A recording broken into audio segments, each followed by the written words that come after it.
I handed my daughter a check for $170,000. It was every penny I had saved over 40 years of carrying mail on my back.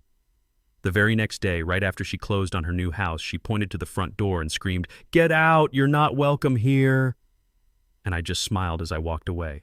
What she didn't know is that I was waiting for her to do that. And a few months later, she lost everything. My name is Isaiah Blackwell.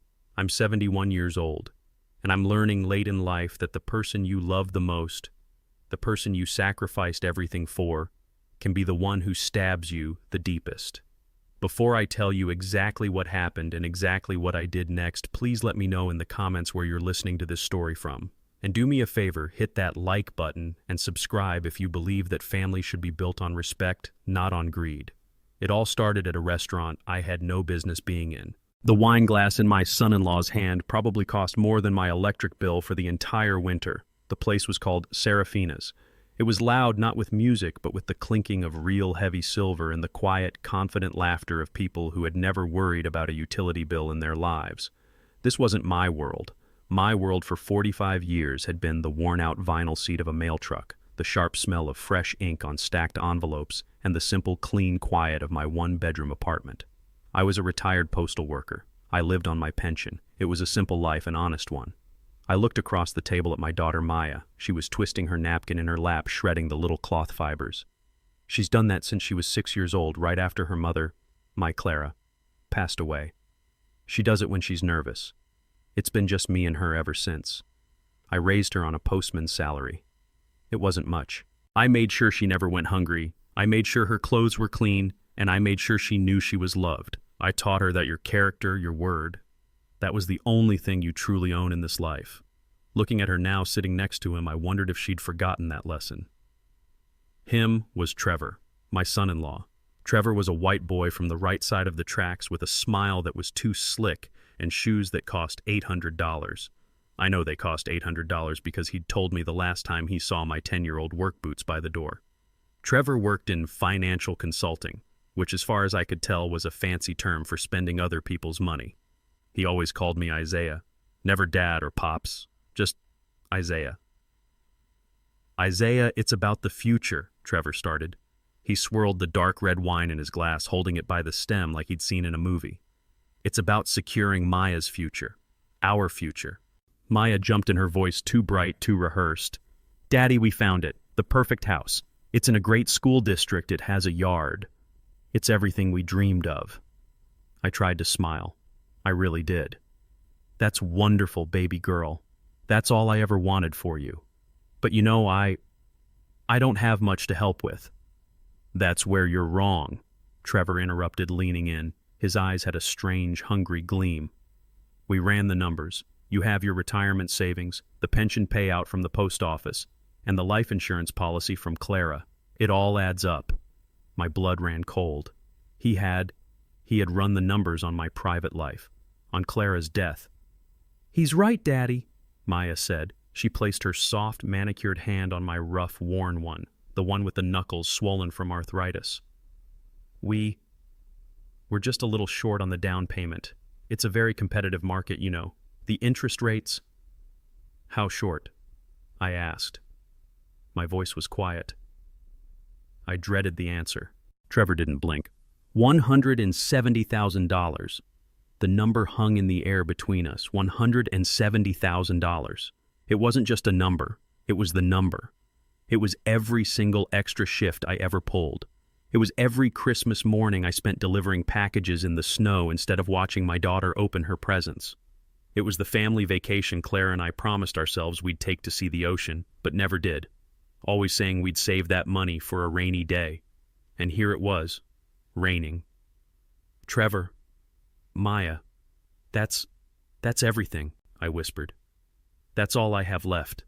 I'm 71 years old. I can't go back to work. I can't build that back up.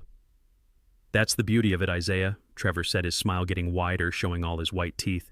You won't have to... Maya squeezed my hand, her grip suddenly tight.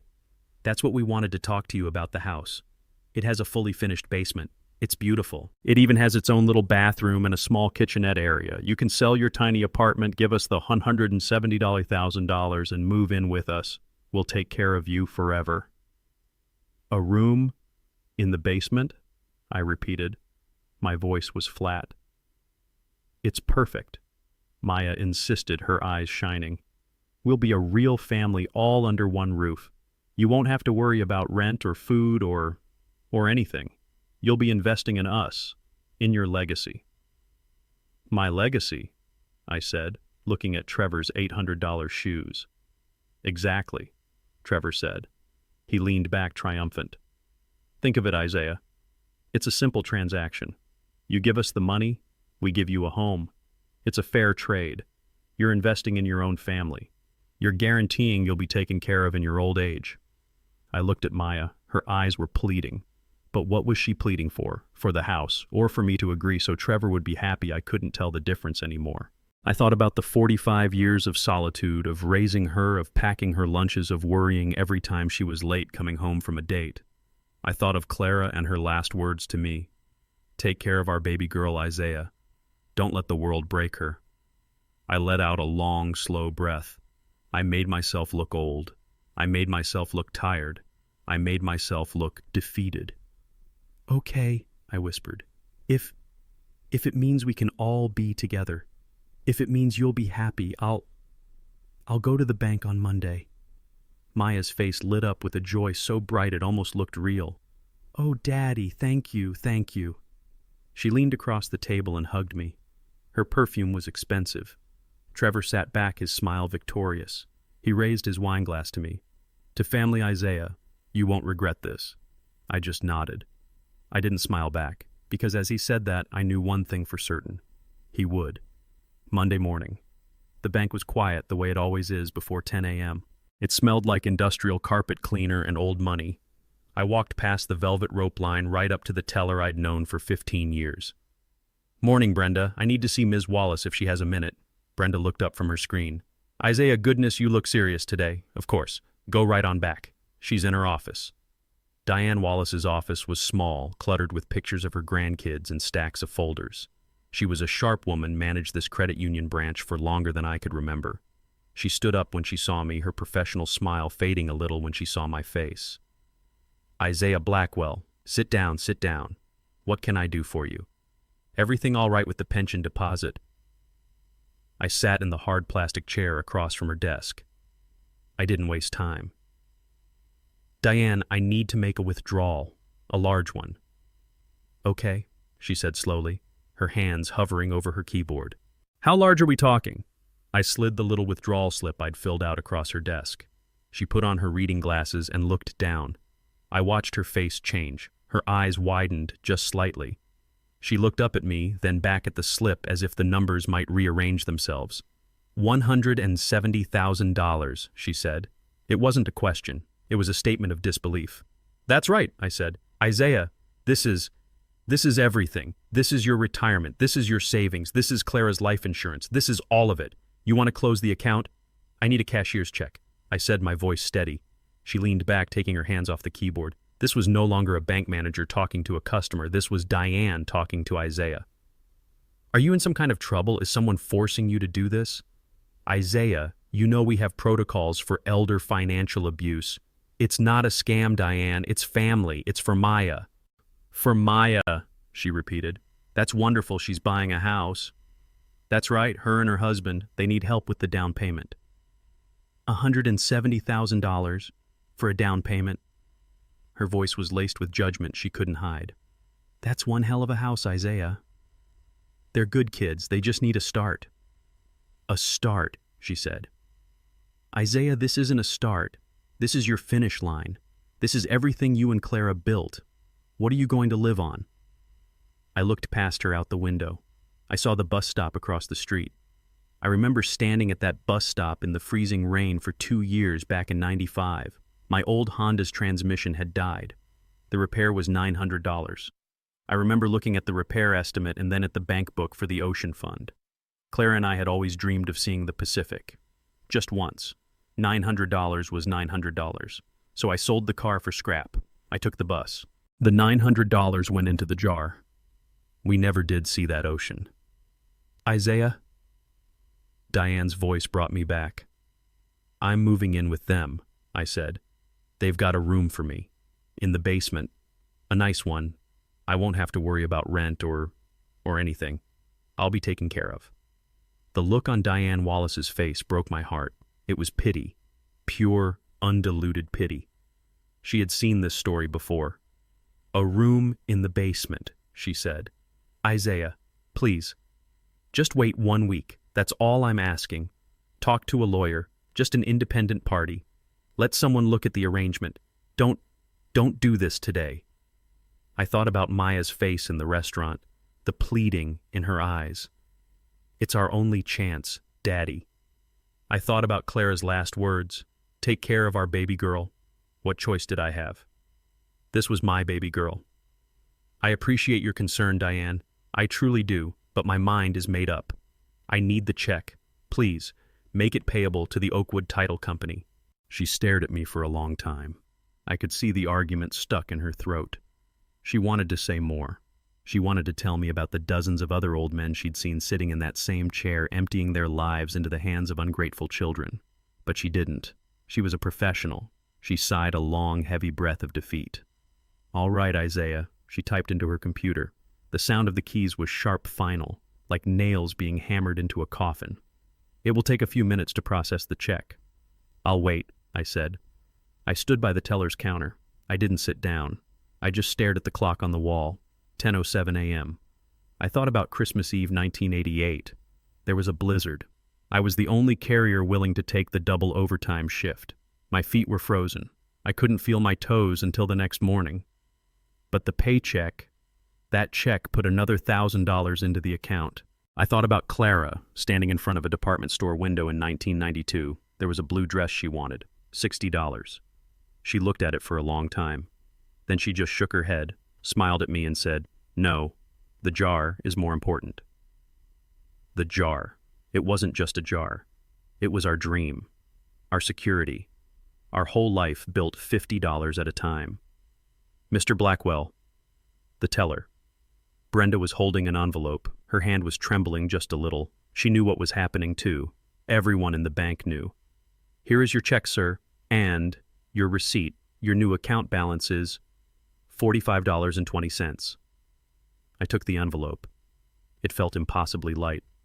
Thank you, Brenda. Thank you, Diane. Diane Wallace just nodded. She wouldn't look at me. I walked out of the bank. The air outside felt different, colder. The title company office was all glass and white plastic. It smelled like new carpet and quiet panic. Maya and Trevor were already at a long, polished table. Trevor was tapping his foot, checking his gold watch every 10 seconds. Maya was shredding a paper napkin under the table. "You're late, Isaiah," Trevor said. He didn't look up from his phone. "The bank. It took some time," I said. Maya jumped up. "Daddy, you got it." Her voice was a high-pitched squeak. I took the envelope from my old coat pocket, the same coat I'd worn on my mail route for the last 10 winters. I slid it across the table. Trevor's hand shot out and snatched it before it even stopped moving. He ripped the envelope open, his eyes darting immediately to the check. He wasn't checking the name of the title company, he was just checking the number. A slow smile spread across his face. 170,000. Perfect. He looked at the closing agent, a young woman in a sharp suit who looked like she was in a hurry. "We're good to go. The down payment is secured." He didn't say thank you. Maya hugged me. "Oh, Daddy, thank you, thank you." It was a fast hug, all sharp angles and expensive perfume. She pulled away before I could even pat her on the back. "This is it, Isaiah," Trevor said, already signing the first of a mountain of papers. "You just invested in our future. You won't regret this." "We won't let you," Maya added, her smile bright and brittle. "Just wait until you see the basement. We're going to put a nice rug down there for you. It'll be so cozy." "Cozy," I repeated. "That sounds nice." They signed, and signed, and signed. Trevor's signature was a fast, arrogant scribble. Maya's was shaky, uncertain. I just stood by the wall, invisible. Finally, the agent smiled. She pushed a set of keys across the table. "Congratulations, Mr. and Mrs. Davies. You are officially homeowners." Trevor grabbed the keys, jingling them in his hand. The sound was loud in the quiet room. "We did it, baby," he said, pulling Maya in for a kiss. It looked more like a business transaction than a celebration. They stood up. Okay, Isaiah, Trevor said, clapping me on the shoulder. We've got a million things to do. Movers are coming tomorrow. Remember Saturday morning for you. And please, just the essentials. We're going for a very clean, minimalist look. We don't want your, old junk cluttering up the new start. My old junk. The picture of Clara. My favorite armchair. My entire life. I understand, I said. Saturday morning. Just the essentials. Great. We'll see you then. They walked out. They didn't look back. I heard them laughing as they got to the elevator. Maya was talking about paint colors. Trevor was talking about a housewarming party. I was left alone in the cold white office. The closing agent was already on her computer, her fingers flying across the keys, already moving on to the next deal. I reached into my pocket. I still had the receipt from the bank. Balance $45.20. I clutched the piece of paper in my hand. 40 years. Gone in 40 minutes. Saturday morning, 9 o'clock. The rain was that cold, miserable kind. The kind that doesn't shout, it just seeps into your bones. I paid the cab driver and stepped out onto the sidewalk, a street I'd never seen before. This was it. The new neighborhood. The houses were huge. Too huge. They were built so close together you could probably pass a cup of sugar to your neighbor from the bathroom window. They were all painted in these sterile colors, gray, beige, and a weird shade of white that hurt my eyes. And there was hers. Maya's. It was a modern farmhouse, she'd called it. Big white with black trim, and a yard that was just patches of mud and plastic wrap from the builders. A brand new BMW sat in the driveway, shining in the wet. Trevor's car, not Maya's. I stood there on the curb. A 71-year-old man in my cleanest threadbare coat, the one I'd worn on my mail route for the last 10 winters. In one hand I held my suitcase. It was an old brown leather one, the handle wrapped in duct tape where the stitching had given out in '98. In my other hand I held a picture frame wrapped in a plastic grocery bag to keep the rain off. It was my wedding photo, me and Clara. $170,000. 40 years of my life. It had bought this. It had bought my baby girl a house. I felt a strange pang in my chest. It was pride, I guess, but it was tangled up with something else, something heavy, something that felt a lot like fear. I'd given up my little apartment, the one I'd lived in for 30 years, the one where Maya grew up, the one where Clara died. I'd sold the old furniture, I'd given away my pots and pans. Everything I owned was in this one scuffed suitcase. Well, I told myself, this is it. This is the new start. This is what you saved for, to be taken care of, to be with family. I walked up the brand new concrete path. It didn't even have a crack in it yet. I rang the doorbell. I heard music inside, something loud with a heavy beat. I heard laughter. I waited. The rain started coming down a little harder, plastering my thin hair to my head. I rang the bell again. The music stopped. I heard footsteps, heavy and slow. The door swung open. It was Trevor. He was wearing a dark blue silk robe, that's all. Just a robe tied loosely at the waist. His feet were bare on the shiny hardwood floor. He was holding a tall, thin glass filled with something orange, a mimosa. He stared at me. He wasn't smiling. Isaiah, he said. His voice was thick with annoyance. What are you doing here? It's 9 o'clock in the morning. I swallowed. I tried to smile. It's Saturday morning. You said I could move in today. I brought my things. I held up the suitcase as if for inspection. Trevor looked at the suitcase, then he looked at my face, then he looked at my old wet shoes on his brand new welcome mat. He looked at me the way you look at a stray dog that just showed up on your porch. Oh, he said. He sighed, a long, impatient breath. Right, that. Look, Isaiah, this isn't a good time. We're busy. Busy, I said. I can be quiet. I'll just go down to my room. The basement room. I won't be any trouble, I promise. I just need to get out of the rain. I tried to take a small step inside. Trevor put his hand flat on my chest. He didn't push me. He just held me there. Whoa, easy, he said. You're dripping all over the floor. Daddy. Maya appeared behind him. She was also in a robe, a pink fluffy one. Her hair was piled on top of her head. She saw me, and her face, it just froze. It wasn't joy, it wasn't welcome, it was panic. Daddy, oh my God, today I thought we said next Saturday. No, baby girl, I said, my voice starting to tremble.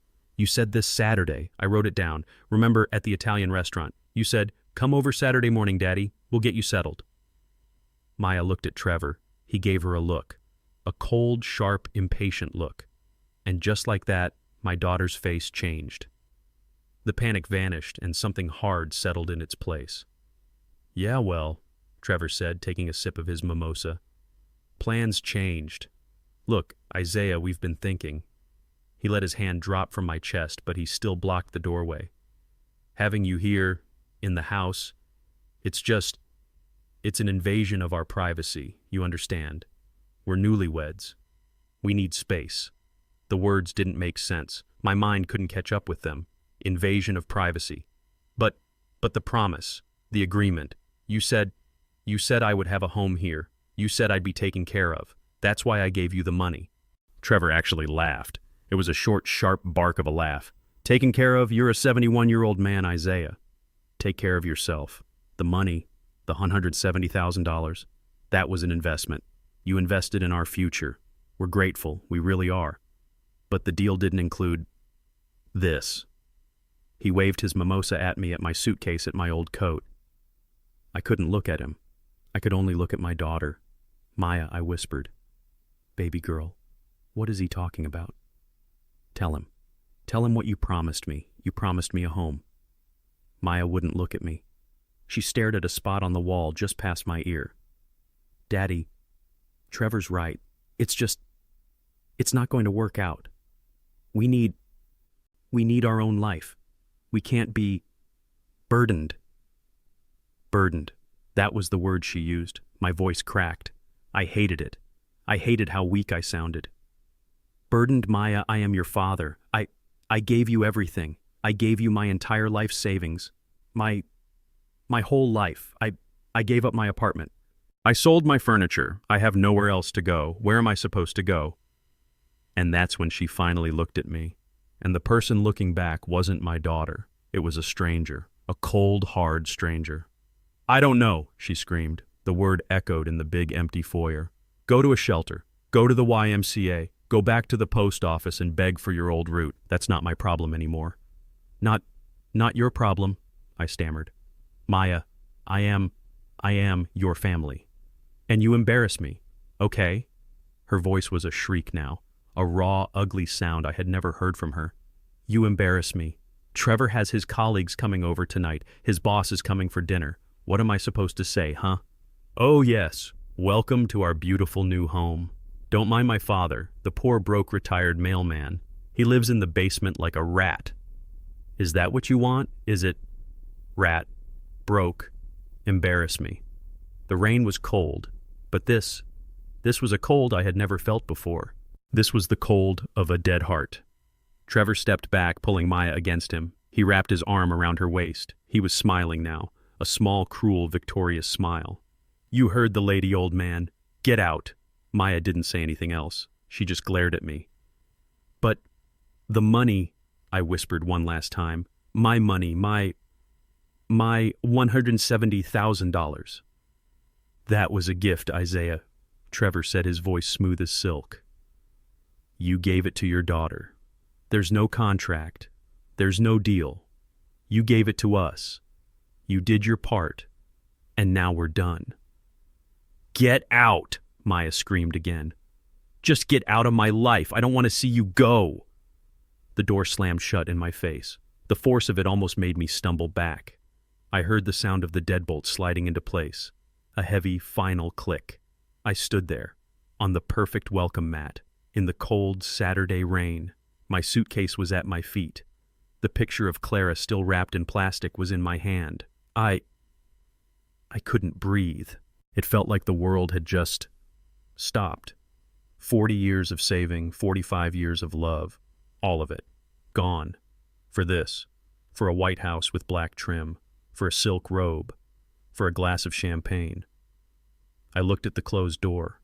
I looked at my suitcase. I looked down at my old wet shoes. I felt a tear, just one, roll down my cheek and mix with the rain. I should have been destroyed. I should have been broken. I should have sat down on that step and wept. But I didn't. I felt the emptiness. I felt the cold. I felt the absolute crushing weight of the betrayal. And then, something else happened. I wiped the rain from the picture of Clara. I set my jaw. I picked up the handle of my one scuffed suitcase. And I smiled. It was a small smile. Just a twitch at the corner of my mouth. A gift, I thought. No contract. I turned my back to the house. I started walking down the long, curved driveway. That's where you're wrong, Trevor, I thought to myself as the rain started to pour. That's where you're both so wrong. You called it a transaction. You're right, it was. And you just breached the contract. I reached the sidewalk. I didn't look back. I just kept walking in the rain, a 71-year-old man with one suitcase and a strange, cold smile on my face. I stood on that curb for a long time. Maybe 10 minutes, maybe 20. The rain didn't bother me. The cold was nothing. It was the silence after the slam of that door, the final heavy click of the deadbolt. That's the sound that will stay with me. I picked up my old suitcase. I tucked the plastic-wrapped photo of Clara inside my coat against my chest. And I started walking. I didn't walk toward the bus stop. I didn't walk toward the nearest shelter like my daughter had screamed at me to do. I just walked. I walked past the rows of identical, oversized houses in that sterile neighborhood. I walked until the pristine sidewalks turned into the cracked, familiar pavement of the city. The rain plastered my old coat to my skin. I must have looked like exactly what they called me. A poor, broke, homeless old man. A burden. A rat. I kept walking. I walked right past the YMCA. I walked past the bus station. I walked for nearly 2 miles until I was standing in the center of downtown. The financial district. The tall glass buildings looked like shiny wet canyons in the rain. I stopped in front of the Grand Royale Hotel. The building stood 28 stories tall. A massive revolving glass door spun slowly, spilling warm golden light onto the wet marble steps. A doorman dressed in a heavy green coat with gold buttons stood under a brass canopy. He was a young man, sharp professional. He watched me as I approached. I walked right up the steps. I was dripping water all over his clean rubber mat. I was holding a suitcase with duct tape on the handle. I looked like I was there to wash the dishes, not to check in. He looked at me. I looked at him. And just as I was about to speak, his eyes widened, not with disgust, not with annoyance, with recognition. "Mr. Blackwell," he said, his voice dropping low, his posture snapping straight. "Good morning, sir. We've been expecting you. You're soaked. Please come in, sir. Let me take that." He didn't reach for my suitcase. He reached for my coat. "Thank you, Michael," I said quietly. "It's a rough day out there." "I see that, sir," he said, holding the heavy glass door open for me. "Mr. Patel is already upstairs. He arrived about an hour ago. He said to send you up the moment you arrived." "Thank you." I stepped inside. The lobby was like a cathedral. It was silent except for a piano playing softly somewhere in the distance. The air smelled like old leather and new flowers. The carpet was so thick my old shoes sank into it. The manager rushed out from behind the front desk. "Mr. Blackwell, sir. A pleasure, as always. Your coat, please. We'll have it dried and pressed immediately." I handed him the old wet coat, the one Trevor called junk. The manager treated it like it was made of sable. "The private elevator is ready for you, sir. The presidential suite, as requested." "Thank you," I said. I walked across the lobby holding my one scuffed suitcase. I stepped into the private elevator. Michael used a special key, and the doors slid shut. My daughter Maya sees an old mailman. My son-in-law Trevor sees a broke old fool. What they don't see, what they never bothered to find out, is that I am the man who has owned a majority stake in the company that owns this hotel chain since 1994. The elevator doors opened directly into the suite. The room was bigger than the entire first floor of Maya's new house. A fire was roaring in a massive stone fireplace. Floor-to-ceiling windows showed a panoramic 30-story view of the rainy city below. A man was standing by the window, his back to me. He was tall, thin, and wore a perfectly tailored dark gray suit. He was stirring a cup of tea. He turned as I entered. "Isaiah, you're soaked to the bone." "It's raining, Anand," I said, setting my suitcase down on a carpet that probably cost more than my first car. "Mr. Anand Patel, my lawyer, my financial advisor, my friend.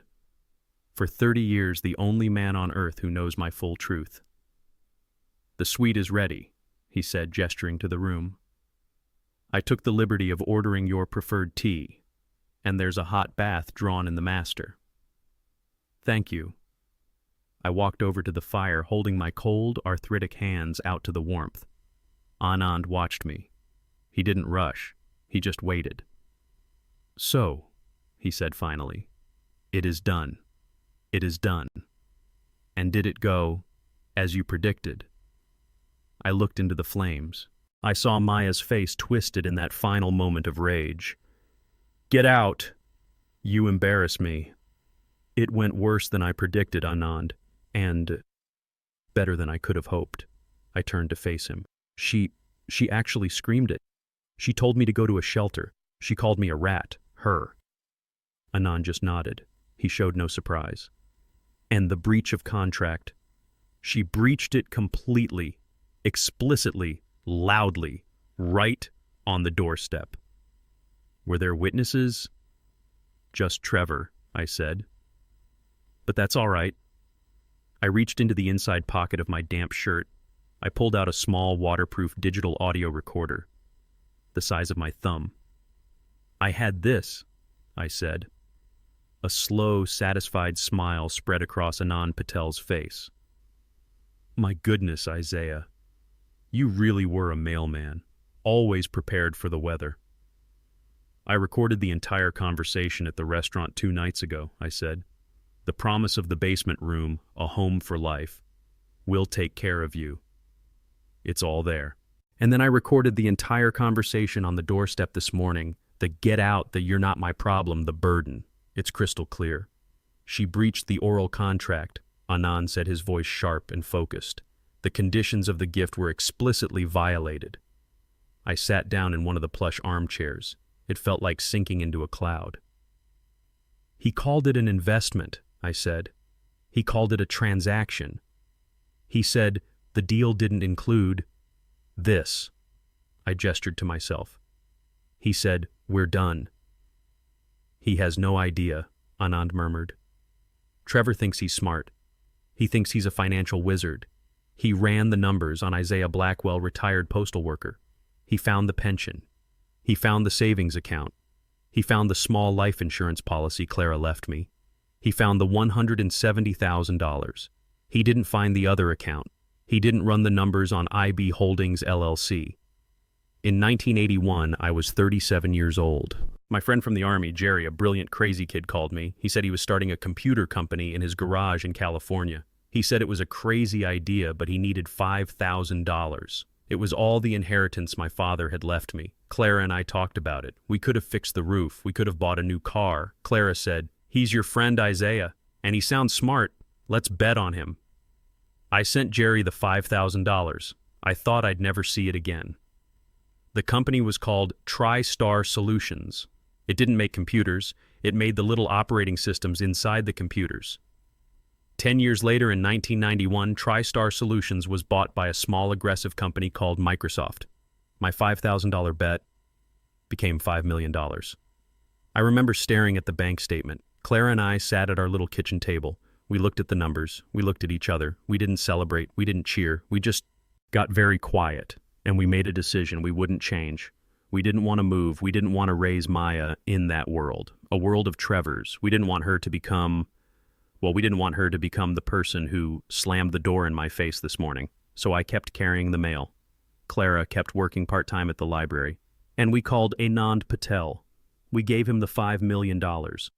We told him to hide it, invest it, make it grow, make it silent. And he did. It grew to 10 million, then 20. After the dot-com bubble, it grew again.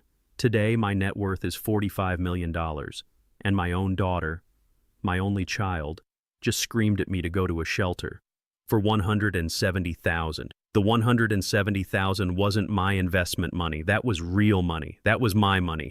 The money Clara and I saved from my paycheck, $50 at a time. The money we bled for. The money we gave up our dreams for. And that's the only money I gave her. Anand, I said, my voice hard. The trap. Is it set? It is, he said. He walked over to a beautiful mahogany desk and picked up a leather-bound folder. The $170,000 was legally structured as a conditional gift agreement. I have your recording from the restaurant. I also have Diane Wallace at the credit union who is prepared to testify that you expressed clear reluctance and only proceeded after stating it was a conditional loan for a home to live in. She is also prepared to testify that you were concerned about your daughter's husband. Good. So the breach is clean. It's perfect, Anand said. By the terms of the agreement you and I drafted the moment that condition your housing was violated, the gift immediately converts to a demand loan due in full with interest within 30 days. They don't have $30, let alone $170,000, I said. They spent it all on the down payment. I know. Anand smiled. And that's the beauty of it. We won't ask for the money back. We don't need to. What do? We file a lis pendens against the property, a notice of a pending lawsuit. It freezes the asset. They won't be able to sell it. They won't be able to refinance it. They won't even be able to get a credit card using the house as equity. He continued, the moment that lien hits the county records, the bank that holds their mortgage will get an alert. They will see that their primary collateral is compromised by a superior claim, mine. They will immediately call the mortgage due. I leaned back. But they can't pay it. They have no money. They're leveraged to their breaking point. Exactly, Anand said. They'll lose the house. The bank will foreclose within the month. And my $170,000, it will be wiped out, eaten by the bank during the foreclosure. It will be gone along with the house. Good, I said. Anand paused. He looked at me with those kind, sharp eyes. Isaiah, are you sure this is your daughter, your baby girl? This will destroy her. This will bankrupt her. I stood up. I walked to the massive window. I looked down at the rainy city below. I saw the ant-sized people rushing to get out of the cold. I thought of my wife's grave. I thought of her words, take care of our baby girl. She called me a rat, Anand. I turned to face him. She told me I wasn't her problem. She told me to go to a shelter. She and that man, they stood there and laughed while I was standing in the rain. She's not my baby girl anymore. She's his wife. She's a stranger. My voice was shaking, but not from weakness. It was shaking with a cold, clean rage I hadn't felt in 40 years. Send the letters, Anand. File the lien. Do it now. I spent the next 3 days in that suite. I didn't leave. I didn't need to. The world came to me. I ordered room service. Not the $90 steaks Trevor would have ordered, but simple, perfect things. A perfectly cooked omelet in the morning.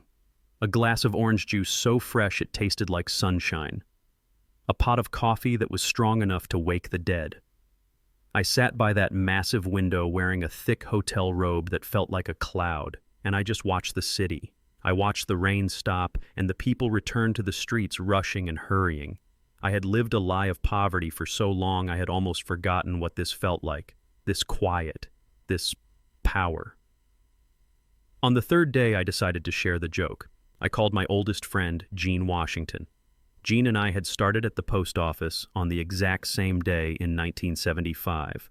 We'd carried bags together for 40 years. He was the only one who came to Clara's funeral and didn't offer me pity. He just handed me a small flask of whiskey and a firm handshake that said everything. His voice on the phone was a familiar gravelly rumble. Isaiah, man, I heard what happened with your girl. Diane at the credit union. Her cousin knows my wife and she said you emptied the whole account. Are you okay? Did they take everything, man? I smiled. Gene, I'm fine. I'm better than fine, but I need you to do me a favor. Can you come downtown? Downtown where the shelter on 5th, I'm on my way. No, Gene, not the shelter. I need you to come to the Grand Royale Hotel. Ask for the presidential suite. They'll let you up. There was a long silence on the other end of the line, just static. Isaiah, he said, his voice slow, did you fall and hit your head on that walk? What in the world are you talking about? Just come, I said, and wear your good shoes. An hour later, the private elevator doors opened and Gene stood there. He was wearing his Sunday suit, the dark blue one he wore to church. He looked completely lost. He stepped onto the thick carpet. He looked at the fireplace. He looked at the marble bar. He looked at the 2-story windows. Then he looked at me. I was sitting on a plush sofa in my robe eating a small bowl of fresh strawberries. "I'll be damned," Gene whispered. He walked over to the window and looked down at the city. "Isaiah, what in the hell is going on? Did you rob a bank? Did you finally hit that lottery you never played?" I smiled and stood up to hug him. "Neither, old friend. Sit down, have a strawberry. Do you remember Jerry from my army days? The one I lent $5,000 to back in '81? The crazy computer kid with the wild hair?" "Yeah, I remember. You said that money was long gone." "Well," I said, pouring him a cup of tea, "he wasn't that crazy. Let me tell you a story." I told him everything. The investment, the Microsoft buyout, the $45 million, Anand Patel, the long 40-year lie, the reason for the lie. Gene just sat there, his mouth open, holding a strawberry halfway to his mouth. Then he started to laugh. It wasn't a small laugh, it was a deep, rolling laugh that shook his whole body. He put the strawberry down and slapped his knee. $45 million. 45. And you were complaining to me last month about the price of stamps. Habit, I said, shrugging, and Maya, and that slick white boy son-in-law of hers. My smile faded. They slammed the door in my face 3 days ago, told me to go to a shelter, called me a rat. Gene's laughter stopped instantly. His face hardened. They did what? They took the bait, Gene. They took the 170,000, and then they kicked me to the curb. Gene looked at me, his eyes filled with a new kind of respect. "Isaiah Blackwell, you are the coldest, smartest son of a gun I have ever known. So what happens now?" Before I could answer, my phone rang. It wasn't the fancy hotel phone on the desk. It was my simple 10-year-old flip phone, the one I kept in the pocket of my old work pants. I looked at the screen. The name flashed, Maya. Gene raised an eyebrow. "Showtime," he whispered. I picked up the phone. I flipped it open. I pressed the speaker button. "Hello?" I said. My voice was calm, maybe a little tired. "Daddy. Daddy. Oh my God, where are you? Are you okay?" Her voice was high, frantic. The voice of a terrified, loving daughter. It was a good performance, almost believable. "I'm fine, baby girl. Why? What's wrong?" "What's wrong?" she shrieked. "Daddy, we haven't heard from you in 3 days. I've been calling your apartment, but the number is disconnected. I went by there and the landlord said you moved out. He said you sold all your furniture. We thought something terrible happened. We were about to call the police." Such concern, such panic. They hadn't called my phone once in 72 hours. They were just angry because I hadn't disappeared neatly. "Oh, don't worry about me, Maya. I'm perfectly safe." "Where are you?" she demanded. "Did you go to a shelter? Trevor and I can come pick you up." We didn't mean it, Daddy. It was just a misunderstanding. We were stressed from the move." "A misunderstanding," I repeated. "No, I'm not at a shelter, Maya. I'm at a hotel." "A hotel? Oh, thank God. Which one? A Motel 6. I'll send Trevor right now. You must be spending all your pocket money." I looked at Gene. He was covering his mouth with his hand to keep from laughing. "No, not a Motel 6. I'm at the Grand Royale, downtown." The pause. The silence on the other end of the line was absolute. I could hear her faint, sharp breathing. "The Grand Royale," she stammered. "Daddy, that's the most expensive hotel in the city." "Is it?" I said, feigning surprise. "Well, it's very comfortable. They have wonderful tea. But how can you afford that? That's impossible. You gave us all your money." There it was. The fake concern was gone. The real greedy, confused Maya was back. "Oh, I didn't give you all my money, baby girl. I just gave you the money I wanted you to have." "What? What are you talking about, Daddy? You're not making any sense. You sound confused. Maybe we should come get you. What room are you in?" "The presidential suite," I said, taking a sip of my tea. "It's lovely. You can see the whole city from here. It's funny, I actually own the company that owns this building." More silence. I could hear a faint whispering. She was talking to Trevor, her hand over the receiver. "Daddy," she said, her voice strained. That's not funny. Are you sick? Did you fall? Are you with someone? Did someone take you there? I'm with my oldest friend, Jean. You remember Jean from the post office. We're just fine. I don't understand, she whispered. Her voice was shaking now, but not with fake worry. It was real fear. The money, Daddy. The 170,000, my house. Ah, yes, the house, I said. That's why I'm glad you called. I was worried you might not be checking your mail at the new address. The mail. What about the mail? Well, I had my lawyer send you a letter. You should have received it this morning. It's about that gift I gave you. It seems there's been what did you call it, a misunderstanding. You should probably go check your mailbox, Maya. A lawyer, Daddy, what did you do? I just protected my legacy, Maya, like you and Trevor suggested. Now, if you'll excuse me, Jean and I are about to order some dinner. Goodbye. I flipped the phone shut. Jean stared at me, his eyes wide. Isaiah Blackwell, he said, shaking his head. You are one cold, cold man. No, Jean, I said, pouring him a cup of tea. I'm just a mailman, and I always deliver the mail. Sure. The new house was silent, but it wasn't the peaceful silence of a new home. It was the cold, sterile silence of unopened boxes and unhung pictures. Maya sat on the top step of the grand staircase, the one she'd dreamed about, but now it just felt like a block of cold wood. She was holding her phone. I've called every shelter in the downtown area, Trevor. He's not at any of them. I even called the YMCA. Nothing. Trevor was in the new, gleaming white kitchen, trying to figure out how the built-in espresso machine worked. He was still in his silk robe, even though it was almost noon. Would you relax? He snapped, banging the side of the machine. He's a 71-year-old man.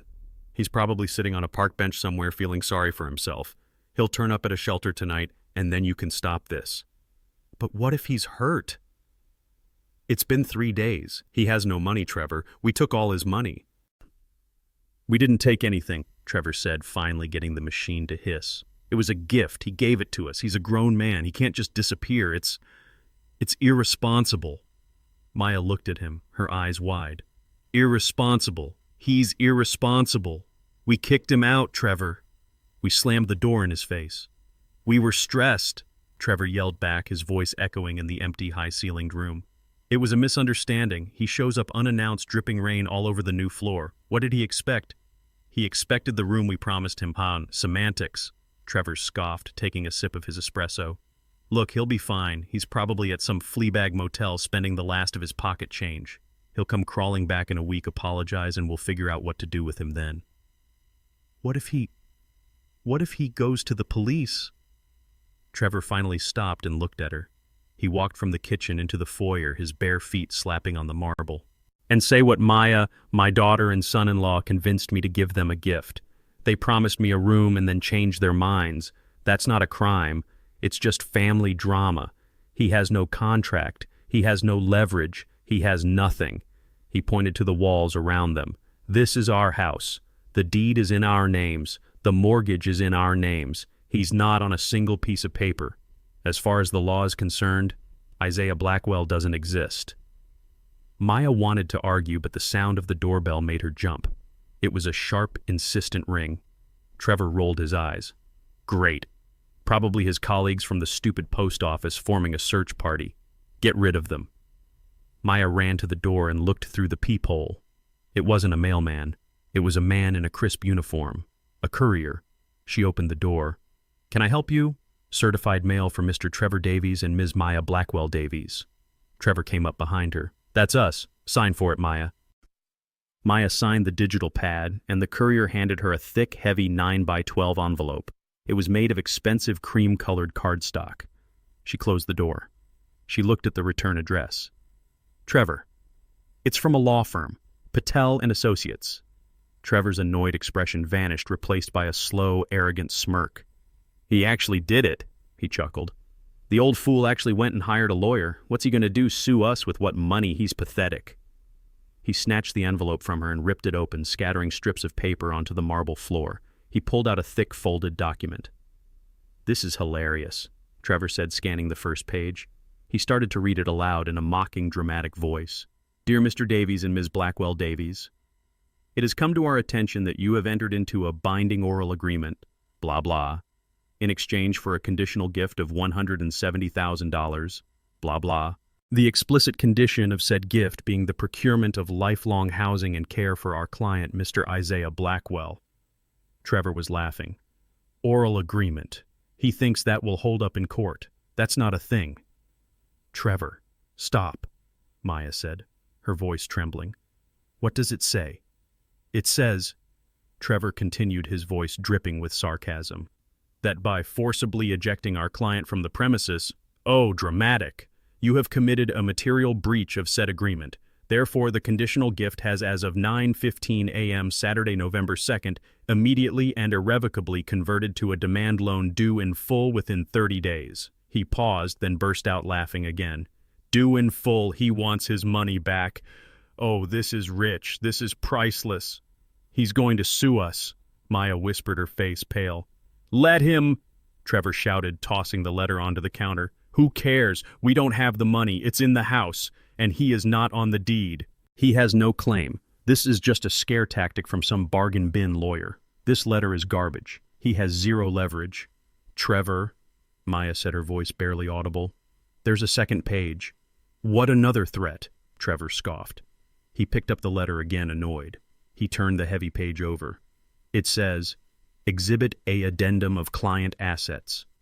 What the hell is that? Trevor unfolded the second page. It wasn't a letter. It was a spreadsheet, a long single-page document. He stared at it. His mocking smile froze. His face went slack. Trevor, Maya said. Trevor, what is it? You're scaring me. He didn't answer.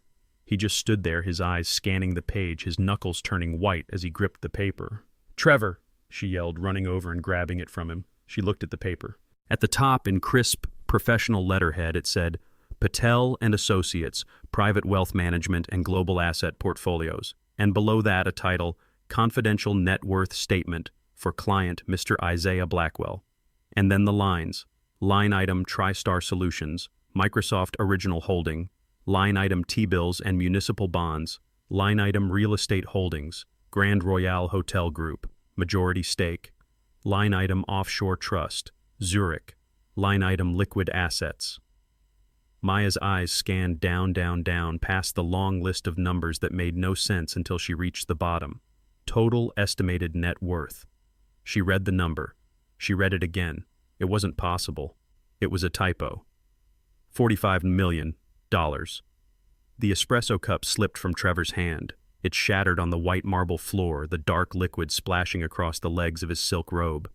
He didn't even notice. He just stared at the paper in Maya's hand. No, he whispered. His face was the color of chalk. No, that's a lie. That's a fake.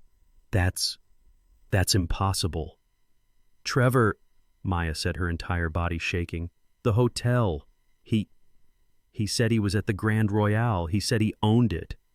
He's a mailman, Trevor roared, but his voice was cracking. It was a scream of pure, undiluted terror. He grabbed the paper and looked at it again. He saw the official seal, the notary stamp, the signature of Anand Patel.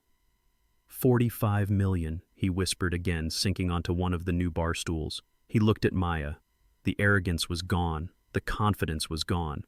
All that was left was the raw, horrified understanding of a man who had just realized he didn't just slam the door on an old mailman. He had just slammed the door on a king.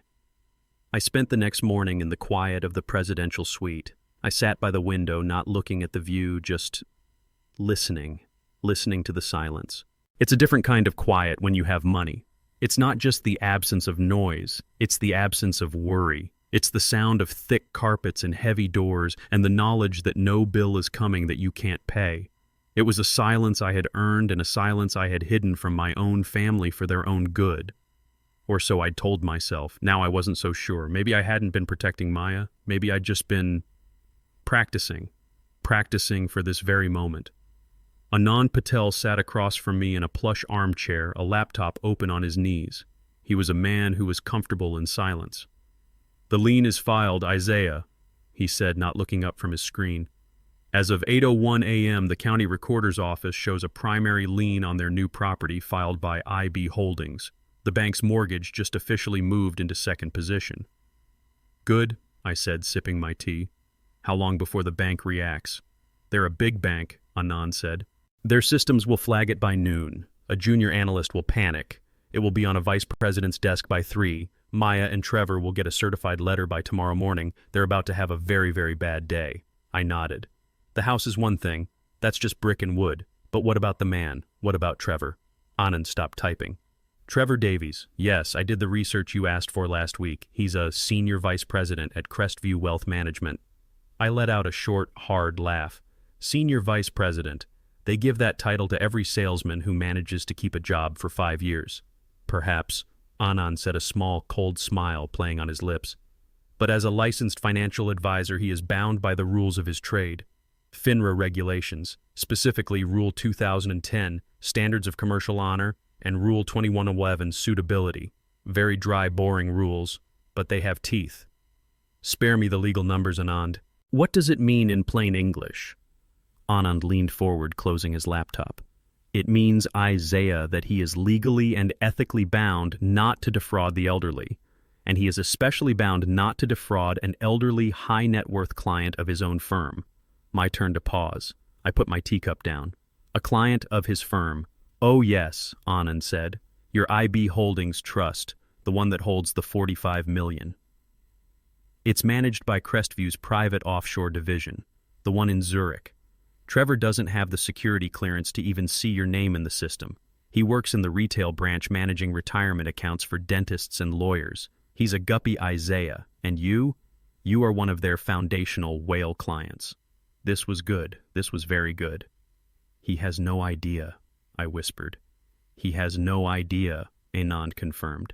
He thought he found a week-old mailman. He thought he'd hit the jackpot by marrying your daughter. He never realized he was a guppy trying to swallow the entire shark tank. Good, I said. He needs to learn what happens when a guppy gets greedy. He called me old junk. He said our deal was done. He needs to learn that I'm the one who decides when we're done. What do you want to do? Anand asked. A letter from my office. It would be devastating. No, I said. I stood up and walked over to the heavy mahogany desk. A letter is too slow. This one needs to be personal. I picked up the heavy hotel phone. I dialed the main switchboard for Crestview Wealth Management. Yes, I'd like to speak to Mr. Charles Harrison, please. The CEO. Anand raised an eyebrow. You're going straight to the top. When your mail is this important, I said, you don't give it to a rookie. You hand it directly to the Postmaster General. A crisp professional voice came on the line. Mr. Harrison's office. Yes, this is Isaiah Blackwell. I'm calling for Charles. Please tell him it's regarding my TriStar account. He'll know what it means. I'd only met Harrison a few times years ago at formal shareholder meetings. He wouldn't remember my face, but he would absolutely remember the name of the account that started it all. The assistant's tone changed instantly. The professional frost melted. One moment, Mr. Blackwell. I'm putting you through immediately, sir. The line clicked once.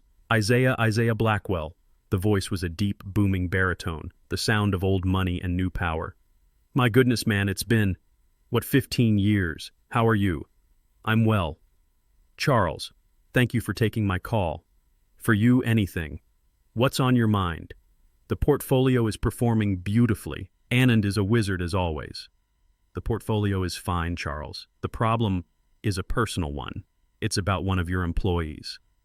The line went completely, utterly silent. I could almost hear the man's blood pressure spiking. A compliance nightmare is the one thing these men fear more than death. Who? He said. His voice was no longer friendly. It was ice. A young man named Trevor Davies. I believe he works in your downtown retail branch. I don't know him, Harrison said dismissively. What did he do? He's my son-in-law, Charles. And 3 days ago, he and my daughter convinced me, a 71-year-old retiree, to liquidate my entire local savings account, $170,000. They did this under the false pretense of giving me a home with them. I paused. The day after I gave them the check, they kicked me out onto the street. They told me, and I quote, to go to a shelter. I heard a sharp intake of breath. Isaiah, are you telling me an employee of this firm committed financial elder abuse against you, one of our own clients? That's exactly what I'm telling you, Charles. He called me a broke old mailman. He laughed in my face. He called it a transaction. I have it all on audio recording. Jesus Christ, Harrison whispered. The corporate speak was gone. He sounded genuinely horrified. Isaiah, I am profoundly sorry. This is unthinkable. Yes, it is, I said calmly. I'm handing the matter over to my legal team, of course. Anand Patel is filing the necessary paperwork as we speak. But I felt as a courtesy I should let you know personally, before this hits the papers. The papers, he stammered. When you're dealing with a $45 million client being defrauded by his own son-in-law, Charles, the papers tend to get interested, especially when that son-in-law works for your firm. It's a bad look. No, he said much too quickly. No papers. Isaiah, please. Let me handle this. Let me make this right. This is not who we are at Crestview. I'm glad to hear it, Charles. I'll let you get to work. Thank you, Isaiah. And, my God, I'll call you back within the hour. And I hung up the phone. Anand Patel was staring at me, a look of pure, unadulterated admiration on his face. That, he said, was a work of art, Isaiah. That, I said, was just delivering the mail. We didn't have to wait an hour. We waited exactly 15 minutes. My phone didn't ring. Anand's personal cell phone rang. He looked at the caller ID and smiled. That, he said, is Charles Harrison's personal assistant. He picked up the call and put it on speaker. Anand Patel speaking. Mr. Patel, thank you for holding. I have Mr. Harrison for you. Anand, Harrison's voice boomed, but this time it was different. It was the sound of a man who had just put out a 5-alarm fire. It's done. Charles, Anand said, his voice smooth and professional. To what precisely are you referring? Davies, Trevor Davies, he's gone, fired. His licenses are being reported to FINRA as we speak. His compliance record is permanently flagged for gross ethical misconduct and suspected criminal fraud. He will never work in wealth management in this country or any other ever again. I've personally seen to it. That was remarkably fast, Charles, Anand said. When we find cancer, Anand, we cut it out, immediately. We are sending a formal apology to Mr. Blackwell along with a gesture of our profound regret. That won't be necessary, I said, leaning toward the phone. Isaiah, you're there. Listen, man, from the bottom of my heart. I am sick about this. That this parasite was operating under my roof. I looked into his file. He's nothing. A mid-level broker with a high opinion of himself. He must have seen your local accounts, assumed that was all you had, and thought he'd hit the jackpot by marrying your daughter. That seems to be the case, I said dryly. He's cleared out his desk. Security escorted him from the building just now. We've already had a compliance team sweep his office and freeze his client accounts pending review. As far as Crestview is concerned, Trevor Davies is a ghost. Thank you, Charles. You've been very efficient. You are a valued client, Isaiah, a foundational client. The least we can do is take out our own trash. Please let me know what else you need, anything. Just keep my name out of it, I said. This is a family matter. I don't want the publicity. Done, Harrison said. It's buried. Consider it handled. The line clicked. Anand and I sat in the silence of the massive suite. Well, I said, that's one piece of junk taken care of. He'll be home by now, Anand said, looking at his watch. He'll be walking into that brand new mortgage to the hilt house, with no job, no license, and no prospects. I stood up. I walked back to the window. The sun was starting to break through the clouds. What a shame, I said, taking a sip of my tea. He just bought that new BMW. How is he going to make the payments? Trevor thought he was a shark. He thought he was playing a game of high finance. He thought he had found a week-old antelope to drag down. He didn't realize he was just a loud, flashy lure on the end of my line. He thought he was the player. He was just a pawn. He disrespected me. That I could almost forgive. He tried to steal from me. That I expected. But he corrupted my daughter. He took the memory of Clara, her sacrifice, her $60 dress, and he spat on it. He took the 40 years of my life, the rain, the snow, the overtime, and he called it a transaction. I looked at my flip phone still on the table. Maya hadn't called back. She had received that legal letter by now. She was sitting in that empty White House waiting for her husband to come home. and he was coming home. But he wasn't the man who left this morning. He was a broken, useless, unemployed shell. The house is in jeopardy. The job is gone. The foundation of their entire relationship, which I now knew, was built on nothing but greed, and my money was crumbling. I almost felt sorry for her. Almost. But Clara's voice was in my head. Take care of our baby girl. Sometimes, taking care of someone doesn't mean protecting them. It means letting them feel the full, crushing weight of their own choices. It means letting them hit rock bottom. Trevor just hit his. Now, it was Maya's turn. The door didn't slam. It clicked shut, a quiet final sound that echoed in the high-ceilinged foyer.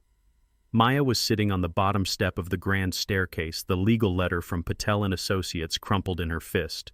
She had been staring at the number on that second page for 3 hours.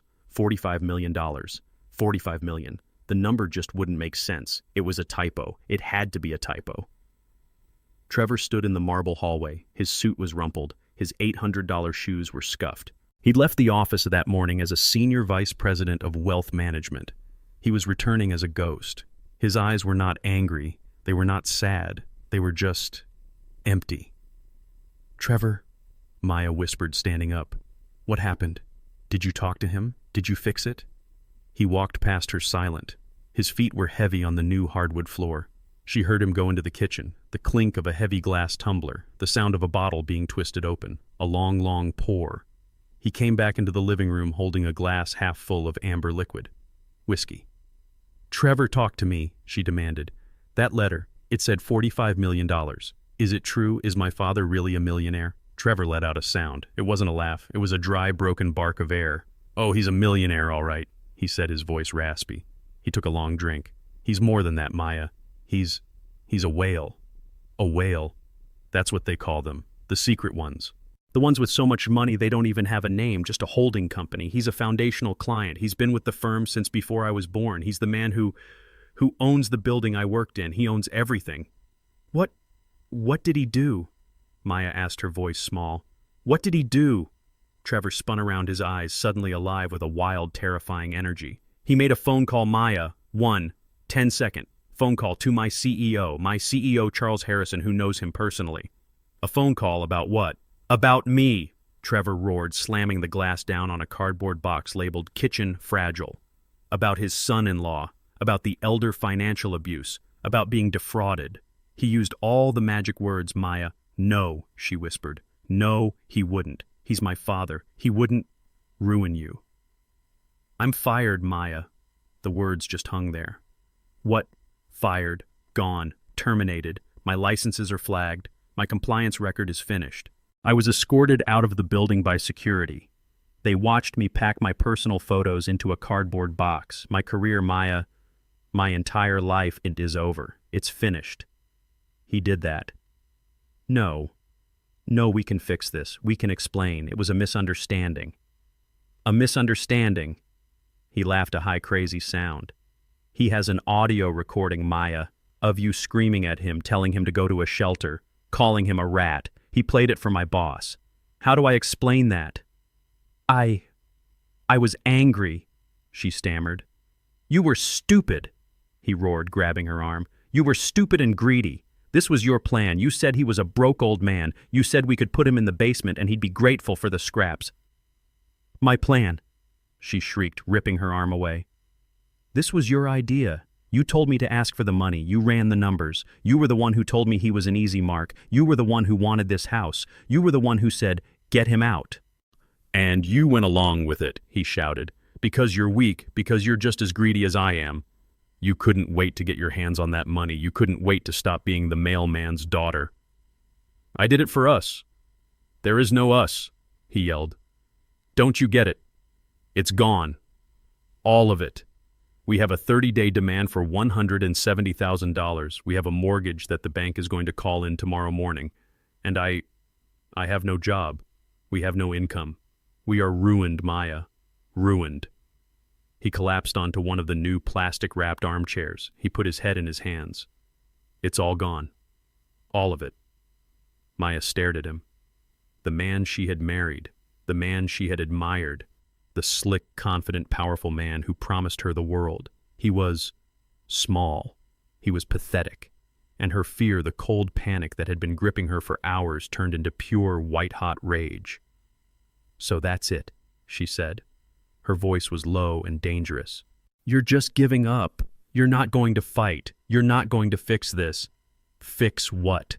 "Maya," he said, his voice muffled by his hands. "How do you fight a man with $45 million and an army of lawyers? How do you fight a man who can end your entire life with one phone call? We didn't just poke a bear, Maya. We poked a dragon, and it just burned us to the ground. We lost." "So," she said, walking toward him, "the money's gone. The job is gone. What now, Trevor?" He looked up at her, and his eyes were dead. All the fake charm, all the performance, all the lies were gone. All that was left was the ugly, empty truth.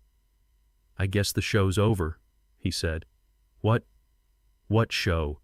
"This," he said, waving his hand around the empty, cavernous room. "Us. This marriage. This house." "Trevor, don't say that," she whispered, a new kind of fear creeping in. We love each other." Trevor stood up. He walked right up to her, his face just inches from hers. That cruel, cold smile returned. "Love, you think this was ever about love?" He laughed in her face. "Maya, I married you because you were young, beautiful, and I thought your poor old dad would be an easy mark. A nice little inheritance down the line, a house to sell. I never ever thought he was the one holding all the cards." Maya staggered back. It was as if he had slapped her. You married me for my father's money." "What little money I thought he had." "Yes," he sneered. "What did you marry me for? My charming personality, my sparkling wit. No. You married me for my job at Crestview. You married me for the bonus checks. You married me for the BMW and the silk robes and the mimosa breakfasts. We're the same, Maya. We're two parasites who just lost their host." "You're disgusting," she whispered, tears of rage, not sadness, welling in her eyes. You're evil." "I'm honest," he spat. "For the first time in our relationship, I am finally being honest." "You want more honesty?" "Fine. You know Brenda, my assistant at the office, the blonde you always hated, the one you were always so worried about." Maya's face froze. "Yeah," he said, nodding. "We've been sleeping together for 6 months. She's the one who helped me run your father's credit report. She's the one who told me he was small fry. Just a little fish.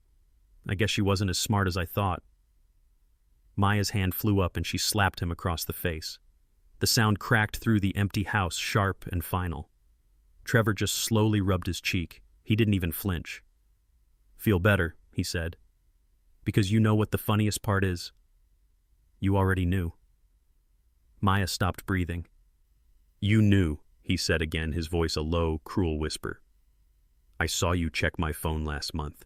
You saw the texts from Brenda. You saw the hotel reservations. And you know what you did, Maya. You did? Nothing. You said nothing. You went out and bought a new purse on my credit card. Because you didn't care what I was doing as long as the money kept coming in, as long as you got this big, stupid, empty house." "That's not true," she sobbed, the words weak and pathetic. "It's absolutely true," he roared. "You're just as much of a fraud as I am. But at least I was good at my job. You couldn't even manage to keep your own millionaire father happy for one weekend. You're useless." That was it, the final fatal blow. Maya crumpled. She slid down the wall and sat on the cold marble floor, sobbing. Trevor watched her for a moment. There was no pity in his eyes, only a deep, burning, final contempt. "I'm done," he said. He walked past her up the grand staircase. She heard him in their new empty bedroom, the sound of drawers being ripped open, hangers scraping. A few minutes later, he came back down. He was carrying a sleek, expensive Toomey suitcase. He was no longer wearing the crumpled suit. He was dressed in dark jeans, a black polo shirt, and his $800 shoes. He was ready to leave. Where are you going?" she cried from the floor. "Away. Florida, California, I don't know. Somewhere your father doesn't own. I'm going to start over, find a new name, a new job, something in sales probably. Something where my licenses don't matter. You can't just leave me, she screamed. You can't. The house, the loan, the letter from the lawyer Trevor. You can't. He stopped at the front door. He turned around and that slick, cold smile returned to his face just for one last terrible second. That's your problem, Maya, not mine. You wanted to be a team, fine. You can take this loss for the team. But I have nothing. I have no job, I have no money. Trevor, please. He opened the front door. The bright, unforgiving sunlight streamed in. You have your father, don't you? The $45 million man. Go back to him. Go beg him. Go cry on his doorstep again. Maybe this time he'll let you in. Trevor. Goodbye, Maya. It was a bad investment. Time to cut my losses. He stepped out. He closed the door. She didn't hear a slam this time, just a soft final click. Maya was left alone. She was sitting on the floor of a house she didn't own with no job, no husband, and a legal notice for $170,000 sitting on her kitchen counter. She was surrounded by unopened boxes and a life that had just been canceled. She put her head on her knees and wailed. It was the sound of a person who had just realized she had absolutely and completely lost everything. I spent the next week in that hotel suite. It was the quietest week of my life. I had Anand Patel, my lawyer, handle everything. The lien was filed, the bank was notified. My old apartment was officially off the market, and my phone, my old flip phone, was silent. Not a single call from Maya, not one message. I guess it takes time to process that the father you thought was a beggar is actually a king. Or more likely she was simply furious, trying to find her own lawyer, trying to find a loophole. But Anand had built a fortress. There were no loopholes. I drank my tea, I read my books, I watched the city move below me, and I waited. On the 7th day, just as I was sitting down to my breakfast, the hotel phone rang. It was the front desk. Mr. Blackwell, sir, I'm terribly sorry to disturb you, but your daughter is here, in the lobby. Well, sir, she's causing a bit of a disturbance. I put down my coffee cup. A disturbance, Thomas. She's not well, sir. She's disheveled. She's crying. She's demanding to see you. She says you're being held here against your will. I've tried to explain that you're our guest, but she's hysterical. She's screaming. We have other guests, sir. I closed my eyes. So this was the next move. Not contrition, not an apology. A public spectacle. I'll be right down, Thomas. Please don't call security. Just keep her there. I didn't rush. I finished my coffee. I put on a pair of simple dark gray trousers. I put on a cashmere sweater, a dark blue one that Clara had given me for my last Christmas. I put on my good leather shoes. I brushed my hair. I looked in the mirror. I was no longer the old wet mailman. I was Isaiah Blackwell. I took the private elevator down to the lobby. I could hear her before I saw her. A raw, wailing sound that echoed off the marble walls. I stepped out of the elevator, and I saw her. The manager, Thomas, was right. She was a ghost. She was a wreck. Her hair was greasy and matted, pulled back in a desperate knot. She was wearing what looked like the same clothes she'd had on 3 days ago, a stained t-shirt and old yoga pants. Her eyes were swollen red and wild. She was pacing back and forth in the middle of the lobby while a young security guard stood nearby looking terrified. "Where is he?" She was screaming at the front desk. "I know he's here. He's my father. You can't just keep him." People were staring. The elegant guests having their morning coffee were watching with a mix of pity and disgust. She saw me. Her face crumpled and she ran. She didn't just walk. She ran, stumbling on the thick Persian rug. "Daddy!" she wailed. She collapsed at my feet. She literally fell to her knees on the cold marble floor and grabbed the leg of my trousers. "Daddy, please, please, you have to help me. You have to—" The piano player stopped. The entire lobby went dead silent. All you could hear was my daughter sobbing. I looked down at her. This was the woman who had slammed a door in my face, the one who had called me a rat, the one who had told me to go to a shelter. The manager, Thomas, rushed over. "Mr. Blackwell, I am so sorry. I'll have security remove her at once." I held up one hand. "No, Thomas, it's all right. She is with me." The manager looked horrified, but he nodded. "As you wish, sir." He and the guard retreated to a respectful distance. I looked down at Maya. Her face was buried in my pant leg. "Get up, Maya," I said. My voice was quiet, but it cut through the silence. "I won't," she sobbed. "I can't. Not until you listen. Please, Daddy, you have to help me. He's gone." "Who is gone?" I asked, though I already knew the answer. "Trevor," she wailed. "He's gone. He left me. He packed his bags and he just left. He said the show was over. He said I was useless. He said I couldn't even keep my own father happy." "I see. He tricked me. Daddy, it was all him. He told me you were an easy mark. He told me you were old and confused. He said all we had to do was ask and you'd give us the money. He made me say those things at the door. He said I had to be strong. He said you were a burden." She looked up at me, her face a mess of tears and makeup. "It was all him. I never wanted to hurt you. I just wanted him to be happy." I just looked at her. I didn't move. I didn't bend down. I didn't comfort her. "And you," I said, my voice cold and flat. "You believed him." Yes. "I don't know," she cried. "He was so confident. He promised me everything. This house, the cars, the life. I just wanted—" "You just wanted the money," I said. It wasn't a question. It was a statement. "No," she yelled. Then her voice cracked. "Yes." She whispered, her fight suddenly gone. "Yes. I wanted it. I wanted it so badly." I let the silence hang in the air. I let her kneel there. I let the entire lobby watch. "Why?" I asked, my voice still quiet. "Why, Maya, I never raised you to be this way. I raised you to value honesty. I raised you to value work. I raised you to be proud of who we were." "Because I hated it," she suddenly screamed, lifting her face to me. It was a cry from the very bottom of her soul. "I hated it. I hated being the mailman's daughter. I hated my secondhand clothes. I hated that all my friends at school, their fathers were lawyers and doctors. I hated that they went to Europe for the summer and I went to the public pool." Her voice was raw. "I hated that you were always so simple, so proud of being poor. I didn't want to be poor. Daddy, I wanted to be them." She gestured wildly at the elegant people watching us, who quickly looked away. "And Trevor," she choked out. "He wasn't simple. He was shiny. He had the right car, the right suit, the right answers. He promised me I would never have to be the mailman's daughter again. He promised me I would be someone." So that was it. All my life I thought I was protecting her from the poison of wealth. I thought I was teaching her humility, but I wasn't. I was just making her thirsty for it. I had hidden my success so well I'd made her ashamed of the very thing I was proud of, my simple, honest life. "And now look at me," she sobbed, hitting the marble floor with her fist. "He's gone. The bank is taking the house.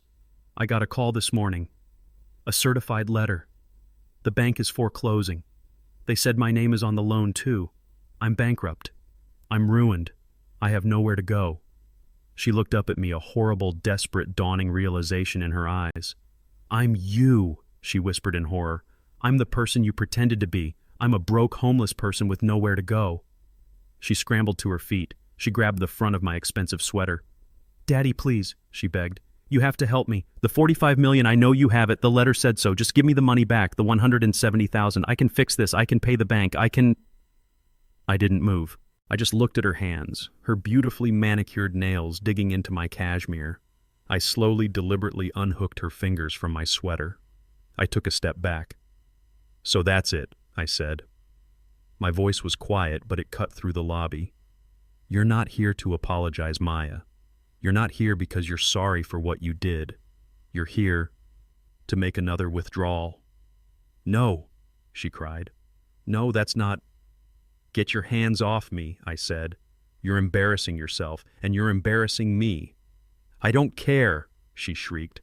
"I need help. You're my father. You owe me." That was the word. Owe. "I owe you nothing." "Maya," I said, "I gave you a life. I gave you my love. I gave you 45 years of my time, and you spat on it. You and that parasite, You slammed the door in my face. You called me a rat. You told me to go to a shelter. I didn't mean it. Yes, you did. You meant every word of it. You just didn't know I was rich when you said it. You thought I was weak. You thought I was junk. You thought the deal was done. You were wrong. I saw the look on her face. The final awful realization. She had failed. The test was over. The money wasn't coming. And just like that, the hysteria vanished. The anger drained away. The performance stopped. She just crumpled. She didn't fall. She just deflated. She stood there in the middle of that opulent lobby, a broken 35-year-old woman in dirty clothes. "Okay," she whispered. The fight was gone. "Okay, you're right. I came for the money. I came because I had nowhere else to go. I'm just like him. I'm just like Trevor. I'm a monster." She just stood there and wept. Quietly, hopelessly. This was the true rock bottom. Not the poverty. Not the foreclosure. This. The moment she finally saw herself. I watched her for a long, long time. The manager was hovering his face a mask of professional concern. I thought of Clara. Take care of our baby girl. Don't let the world break her. But what do you do when she's the one who's trying to break you? "Go home, Maya," I said, my voice heavy. I don't have a home," she whispered, wiping her nose on her sleeve. "The bank, they're changing the locks tomorrow." "That is not my problem," I said. The words were hard like stones, but they had to be said. "You are 35 years old. You are healthy. You are educated. Go get a job. Go rent a room. Go figure it out, like I did." She turned her shoulders, slumped in defeat. She started walking toward the spinning glass doors. I watched her go. My daughter, my baby girl, walking out of my life. "Let her go," a voice in my head said. "She made her choice. She's not your problem anymore." But another voice, Clara's voice, whispered, "She's always our problem, Isaiah. You don't throw family away. You just have to teach them, even when it hurts." She was almost at the door. Her hand was on the glass. "Stop," I called out. The word was sharp. She froze. She didn't turn around. "I have a meeting," I said, my voice loud in the quiet lobby. "Tomorrow, 10 a.m., my lawyer's office. Anand Patel. You know the name. It's on the letter." She turned around slowly. Her face was a mask of confusion. "A meeting what for? To sign over the house?" "I am not giving you money, Maya," I said, my voice hard as steel. "I am not saving you. I am not paying your debts. You will lose that house. You will lose everything. You will go bankrupt. Do you understand me?" She nodded, biting her lip. "But," I said, "after you have lost everything, after you have truly hit the bottom, I have a proposition, a way for you to start over, a real start, from nothing." "What kind of proposition?" she whispered.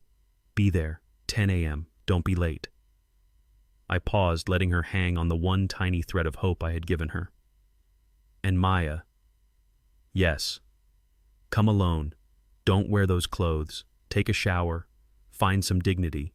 And don't you ever lie to me again. This is the last chance you will ever get." I turned my back on her. I walked to the elevator. I didn't look back. I pressed the button. I heard the elevator ding. I stepped inside. Just before the doors closed, I heard her a small, broken whisper from across the lobby.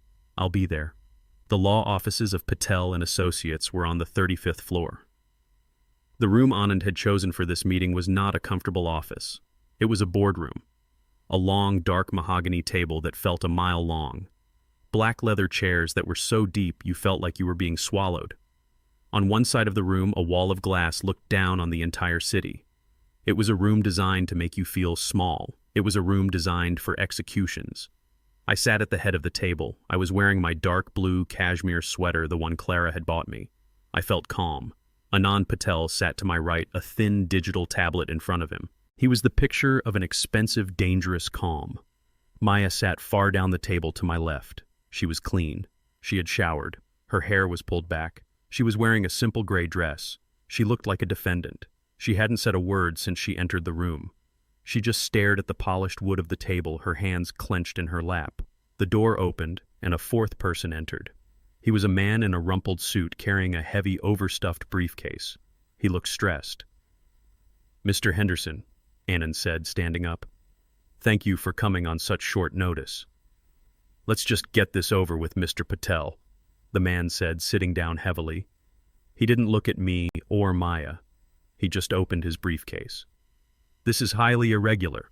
This was Mr. Henderson, a vice president of foreclosures from the bank that held the mortgage on Maya's new white farmhouse. "Irregular, perhaps," Anand said, sitting down, "but necessary. Ms. Blackwell-Davies, this is Mr.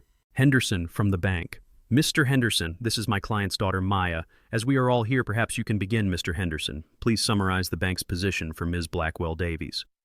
Mr. Henderson put on his glasses. He pulled out a thick file. He was all business. He was a man who foreclosed on 6 houses before his morning coffee. "The position is straightforward, ma'am," he said, directing his words at Maya. "You and your husband, Mr. Trevor Davies, secured a mortgage for $620,000 based on a down payment of $170,000, correct?" Maya just nodded, her throat working. "However," Henderson continued, "a senior lien was filed against the property by IB Holdings last week. This lien is for the amount of your down payment, $170,000 plus accrued interest. This legal action constitutes a catastrophic breach of your mortgage covenants."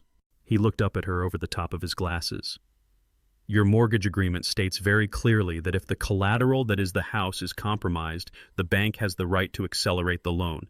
We are accelerating the loan. The full amount, $620,000 plus fees, is due immediately." Maya's face was white. Immediately. What does that mean?" "It means," Henderson said, his voice flat, "that you are in default. We sent a certified letter to your husband this morning. The bank is foreclosing on the property. We will be taking possession of the asset. An eviction notice will be posted by a sheriff's deputy tomorrow morning at 9 a.m. You will have 48 hours to vacate." Maya let out a small, strangled sound. She turned to me, her eyes wide with pure, undiluted panic. Daddy, please. This is the meeting you brought me here to watch to watch them take my home." I said nothing. I just looked at her. "Please," she cried, sliding out of her chair and onto her knees on the thick carpet. She crawled the few feet to my side. She grabbed my hand. Her hands were ice cold. "Daddy, I'm sorry. I know I messed up. I know I was awful. I'm a monster, I know. But please, not the house. It's all I have left. Trevor is gone. My credit is ruined. I'll be on the street, please." Her apology was just a jumble of panic. She wasn't sorry for what she did. She was sorry for what was happening to her. She was sorry for the consequences. I looked at her kneeling at my feet. This was the same daughter who had called me a rat, the same one who told me to go to a shelter. "I'll do anything," she sobbed, her tears splashing onto my trousers. "I'll get a job. I'll pay you back. I swear I'll pay you back every cent. I'll give you $50 a week for the rest of my life. Just tell them to stop. You have the money. The $45 million, you can just pay them." "Pay them," I repeated. My voice was hollow. "Yes, pay the bank. You can fix this, please, Daddy. Please don't let me be homeless." I looked at Mr. Henderson. He was pointedly staring at his watch. This was not part of his schedule. I looked at Anand.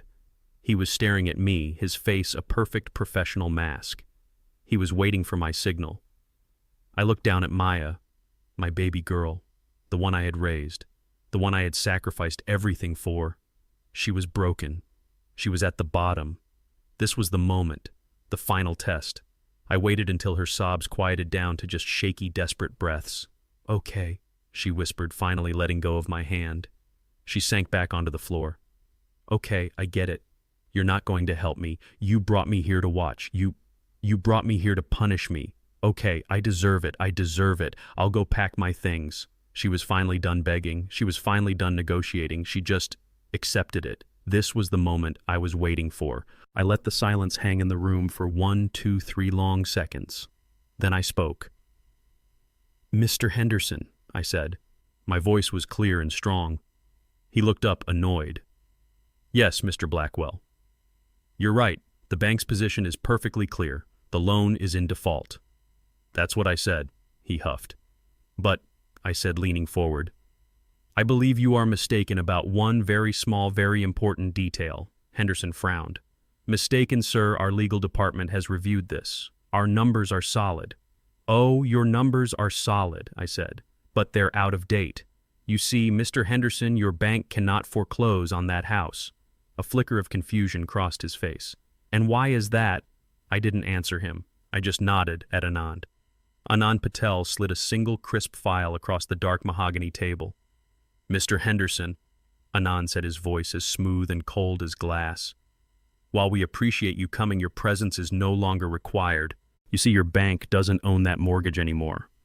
Henderson picked up the file. He opened it. His eyes scanned the front page. His face lost all its color. This is impossible, he stammered. This says IB Holdings. This says you purchased the entire mortgage note this morning for $623,000. As of 9:15 a.m. to be precise, Anand said. Your acquisitions department was very accommodating once they realized who Mr. Blackwell was. Your bank has already been paid in full. You have no more claim. You are no longer a party to this discussion. Thank you for your time. Henderson just stared at the paper. He looked at me. He looked at Maya, who was still on the floor, completely lost. He looked back at me. This is highly irregular, he said, his voice weak. My client, Anand said, is a highly irregular man. Good day, Mr. Henderson. The bank vice president stood up slowly like a man in a dream. He put the file back in his briefcase. He nodded once stiffly, and he walked out of the room. The door clicked shut, leaving just the three of us. Maya was staring at me. She was frozen. She didn't understand. What just happened? She whispered. What did he mean? You bought it. She slowly got to her feet. Daddy, she said, a tiny, fragile spark of hope igniting in her eyes. You paid the bank, you saved the house. I said nothing. You did it, she whispered, taking a step toward me. You saved it. For me. Oh, Daddy, thank you. I knew you wouldn't. I knew you.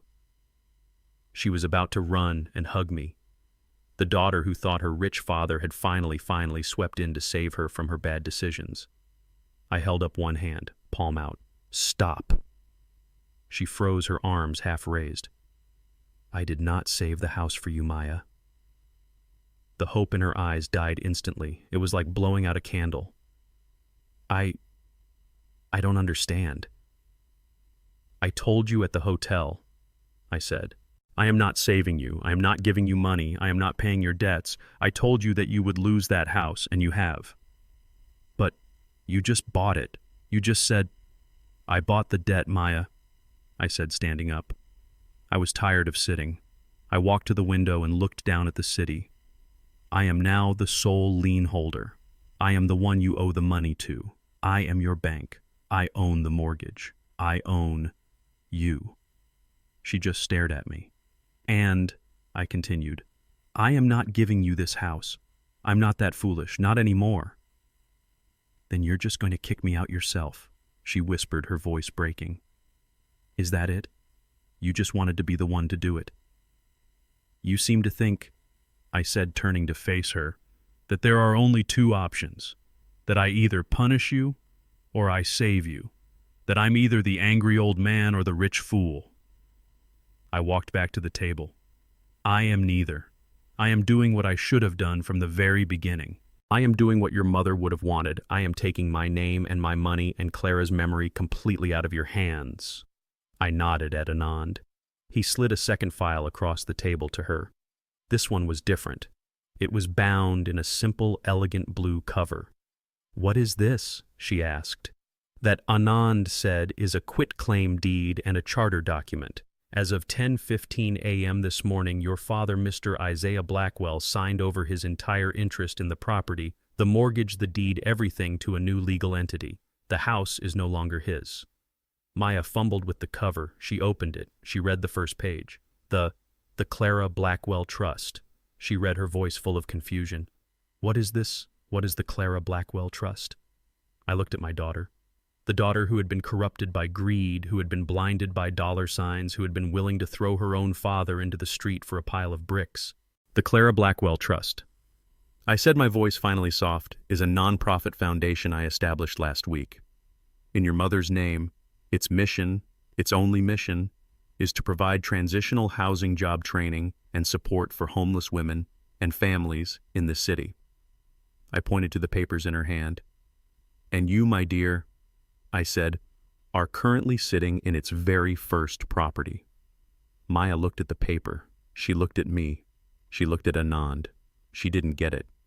I don't understand. Let me be perfectly clear, I said. You don't have a home. You are not a homeowner. You are not an heiress. As of this moment, Maya, you are a tenant. You are squatting in a house that belongs to a charity. Maya just stood there. The silence in that boardroom was heavier than stone. She wasn't crying anymore.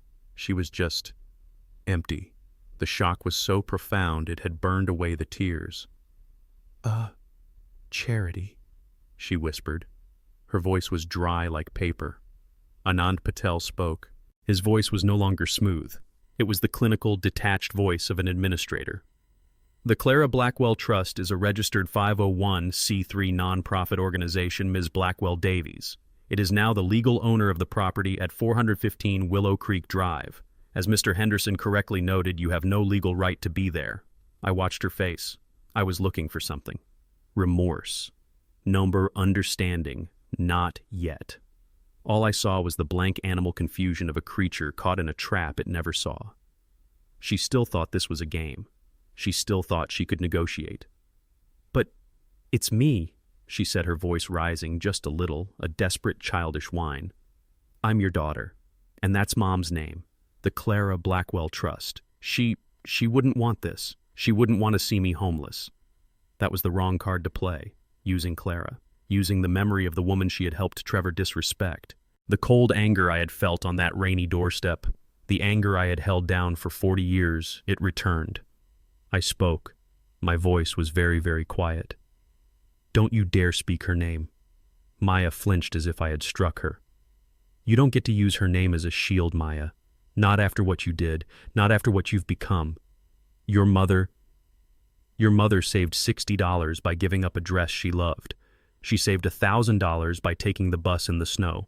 She put every dream she ever had into that fund, the fund you and your husband tried to steal. I stood up from my chair at the head of the table. You didn't just spit on me, Maya. You spat on her memory. The Clara Blackwell Trust is not for you. It's to protect her legacy from you. So that's it, Maya whispered, looking at Anand, then back at me. I'm just out tomorrow with the 48-hour notice from the bank. The bank is no longer involved, Anand said, his tone neutral. But yes, the trust takes possession of its assets immediately. The eviction notice will be served by a sheriff's deputy tomorrow morning at 9 a.m. You will have 48 hours to vacate. So I'm homeless, Maya stated. It was a fact. Yes, I said. You are. Just like you screamed at me to be. You're broke. You're in debt. You have no husband. You have no house. You have no job. You are, for the first time in your 35 years of life, completely and totally on your own. I walked over to the window, looking down at the city below. Welcome to the bottom, Maya. How does it feel? She just stared at me. The reality was finally sinking in. This wasn't a punishment. This was just the truth. She didn't cry. She just nodded. A small, jerky, defeated movement. Okay, she whispered. Okay, I get it. You win. You wanted to punish me. You did. I'll be out by tomorrow. She turned to leave, her shoulders slumped. She was accepting the consequence. This was the moment, the exact moment I was waiting for. However, Anand Patel said, his voice cutting through the silence. Maya stopped her hand on the massive boardroom doorknob. She turned around slowly. The trust, Anand continued, looking down at his digital tablet, is not an unreasonable entity. We are a charity after all. And you, Ms. Blackwell Davies, you are a person in a desperate housing situation. You fit our criteria. Maya's face was a mask of confusion. What does that mean? I turned from the window. It means the trust. Maya is willing to rent you the house." Her jaw dropped. "Rent my house. It is not your house," I corrected her, my voice sharp. "It has never been your house. It is the trust's house. And yes, you can stay as a tenant, not as an owner, not as an heiress, as a tenant, with a lease and monthly payments." "Rent," she stammered. "But with what money? I don't have a job. Trevor, he took all the credit cards. The bank accounts are frozen. I have $22 in my purse." "That," I said, "is the second part of the arrangement. You will get a job. You will get 2 jobs if you have to. You will pay the rent on time every month, no exceptions, no help from me." How much rent?" she whispered. She was dreading the answer. Anand spoke, his voice void of all emotion. "The fair market rate for a 4-bedroom, 3-bath home in that school district with current property taxes and insurance factored in is $3,150 per month." "3,000?" she shrieked. That's impossible. I can't. No one would pay me that much. I have no skills. I have a degree in art history. What am I supposed to do?" "Then you'd better learn some new skills," I said. "You are 35 years old. You are healthy. You are educated. You speak English. There are people in this city who work 3 jobs, ride 2 buses, and still don't make that much. But you have an advantage. You have a roof over your head, for now. But a job where I took a walk this morning," I said, leaning back against the windowsill. "The coffee shop on the corner of Elm and 5th, the Daily Grind. They have a help wanted sign in the window. Barista, minimum wage, plus tips. If you start tomorrow and you work a 60-hour week, you might make rent, if you're frugal." The humiliation on her face was total, from a senior VP's wife in a new BMW to a minimum wage barista just to rent the very house she thought she owned. "Why?" she whispered. "Why are you doing this to me? Why not just kick me out? This is cruel. It's torture. Cruel."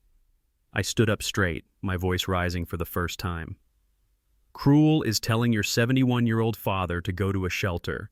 Cruel is calling him a rat after he just gave you his life savings. Cruel is slamming a door in his face while he stands in the rain with his dead wife's picture. That is cruel, Maya." I walked toward her, stopping a few feet away. "This is not a punishment. This is a curriculum. This is the education I clearly failed to give you. This is the lesson your mother, Clara, who worked at a library for 20 years, would have demanded I teach you." She flinched at the mention of her mother. "This is your one and only chance, Maya," I said, my voice low. "It's the last one you're going to get from me. You will learn what it means to work. You will learn what it feels like to earn $1 instead of just taking one. You will learn the value of a roof over your head because you will pay for it yourself. You will learn humility. You will learn respect." I paused, letting the words sink in. "Or you will fail, and you will end up in the shelter you so casually recommended for me. The choice is yours. The trust doesn't care either way. It's just an asset." I nodded at Anand. He picked up a new thin folder from the table. It wasn't the fancy leather-bound one. It was a standard cheap blue folder. He slid it across the table toward her. "A standard 1-year lease agreement," Anand said.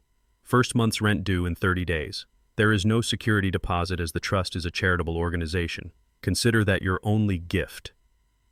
I looked at my daughter, the woman who had tried to destroy me. She was trembling. She looked at the cheap blue folder. She looked at me. I saw war in her eyes, the pride, the humiliation, the blind, furious anger of a spoiled child. She wanted to scream. She wanted to throw the folder in my face. But then I saw that pride break. It was replaced by the cold, hard, desperate terror of having absolutely nothing, of being $22 and 48 hours away from the street. She had no choice. We both knew it. She walked to the table. Her hand was shaking so badly she could barely pick up the cheap plastic pen Anand had left there. She didn't read the terms. She didn't try to negotiate. She just flipped to the last page and signed her name on the tenant line. "I'll start at the coffee shop tomorrow," she whispered. "Good," I said, turning back to the window. "Your first rent payment is due in 30 days. Do not be late. The trust is very strict about its accounts. She wouldn't look at me. She just clutched her copy of the lease and walked out of the boardroom. The door clicked shut, leaving Anand and me alone in the vast, silent room. He watched her go. That was difficult, Isaiah. Are you sure she has it in her? She's my daughter, Anand, I said, watching her small, defeated figure disappear down the hall. She's also my greatest failure. I'm just trying to fix that. And the $45 million your inheritance for her, he asked. It stays where it is, in the trust. This isn't about the money. It never was. I wasn't sure if she'd make it. I wasn't sure if she had the strength. Part of me, a small dark part, almost hoped she would fail. But a bigger part, the part that still held Clara's memory, hoped she would learn. I had just shown her that she was already broken. And now she had to learn to put the pieces back together. By herself. The hard way. The only way that matters. 6 months passed. 6 months of silence. The seasons changed. The cold, wet November rain had long since vanished. Now it was May. The city was warm. The trees on my street were full of new green leaves. I received 6 rent checks. They arrived at Anand Patel's office on the 1st of every month.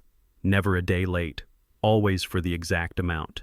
$3,150. Anand told me they were always money orders purchased with cash from a grocery store. She had never called me. She had never asked for help. She had never missed a payment. I decided it was time.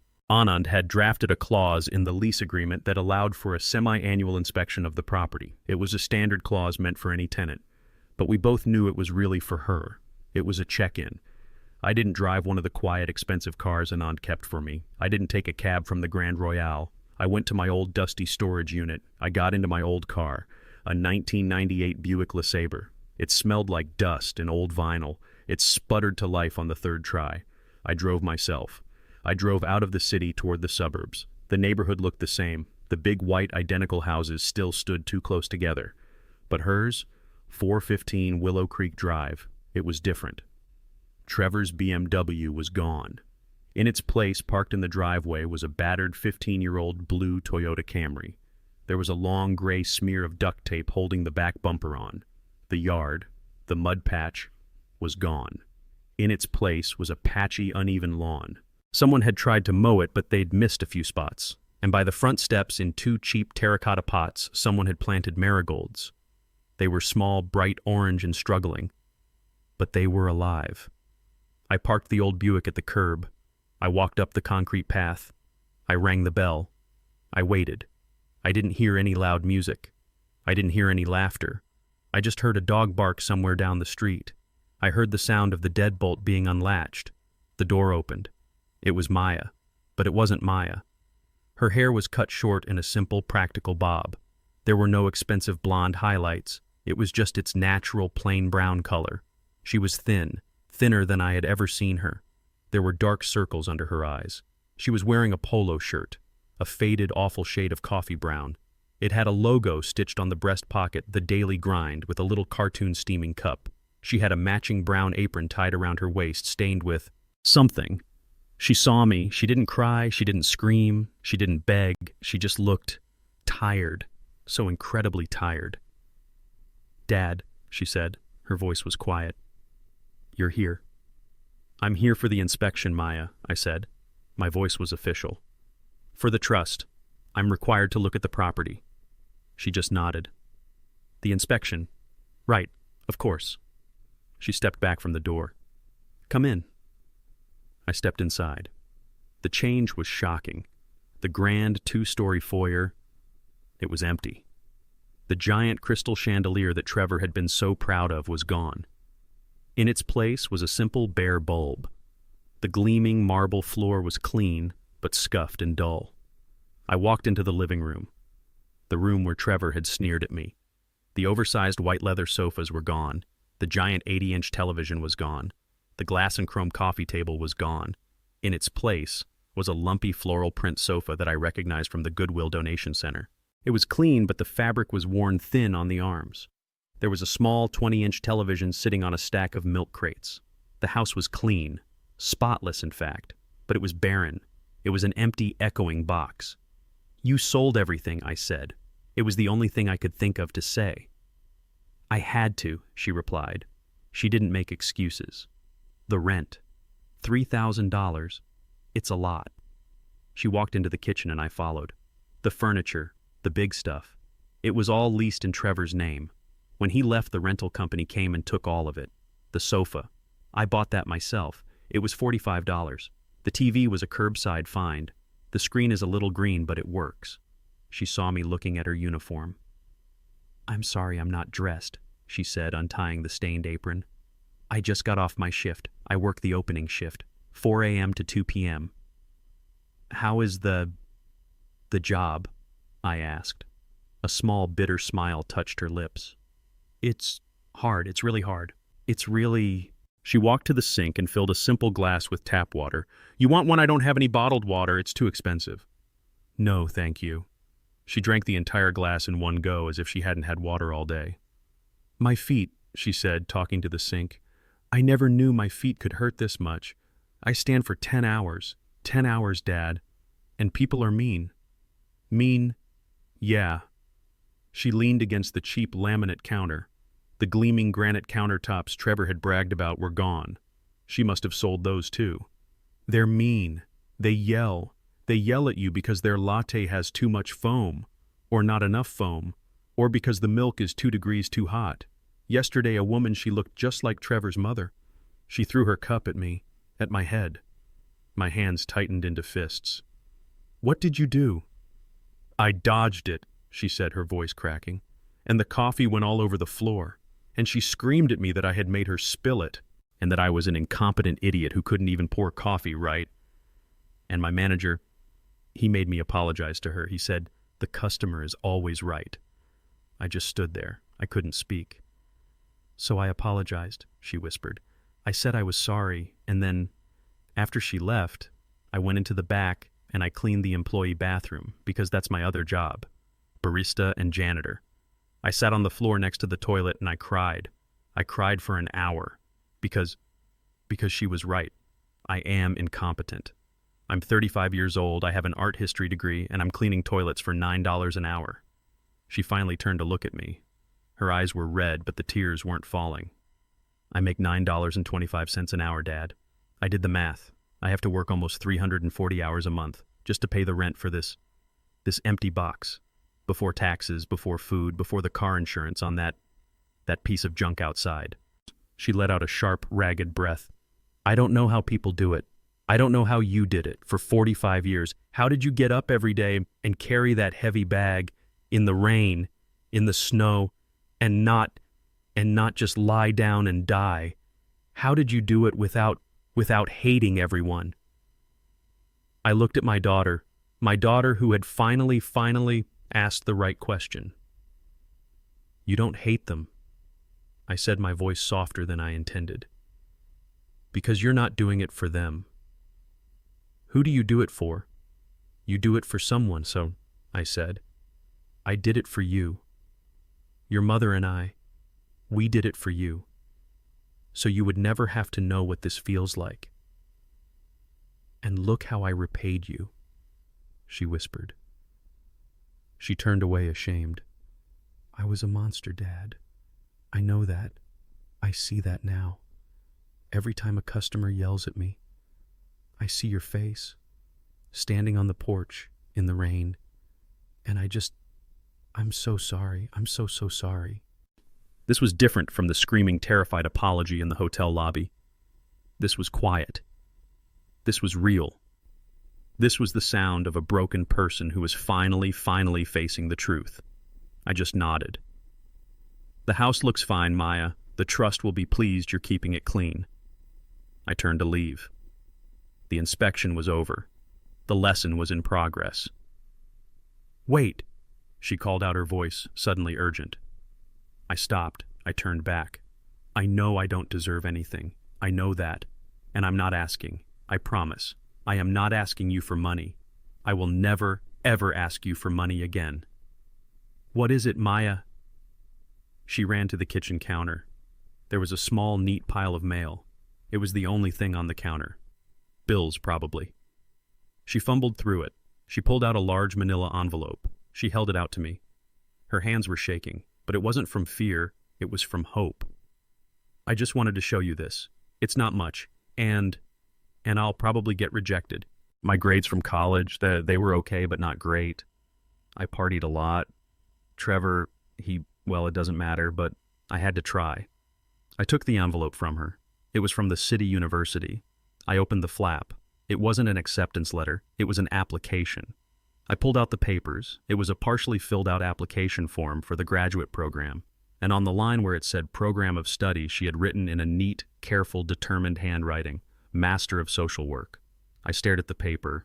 I looked at her in her stained brown uniform, her with the cheap marigold struggling in pots out front. Social work, I said. My voice was thick. Why this? Because, she said, twisting the hem of her apron. I've been talking to people, the other women I work with, the ones who take 2 buses to get there at 4 a.m., the single mothers, the ones who are 1 bad week away from being homeless. She took a shaky breath. I want to help them, she said, her voice finding a new kind of strength, a strength I had never heard before. I think maybe I can. I know what it's like to be at the bottom. I know what it's like to be greedy and selfish and stupid. And I know what it's like to need help. I want to be the person I should have been. I want to help people, for real, not for show, not for money. I looked at the application in my hands. Master of Social Work. She wasn't asking me for money. She was showing me her work. She was showing me her change. She was showing me her penance. This was not the woman who had slammed the door in my face. This was not the woman who had cried for $45 million in the hotel lobby. This was someone new. This was someone Clara would have recognized. You'll need letters of recommendation, I said, my voice thick. I had to clear my throat. It's a very competitive program to get into. Her face fell. I know, she said, her voice small again. I don't know who to ask.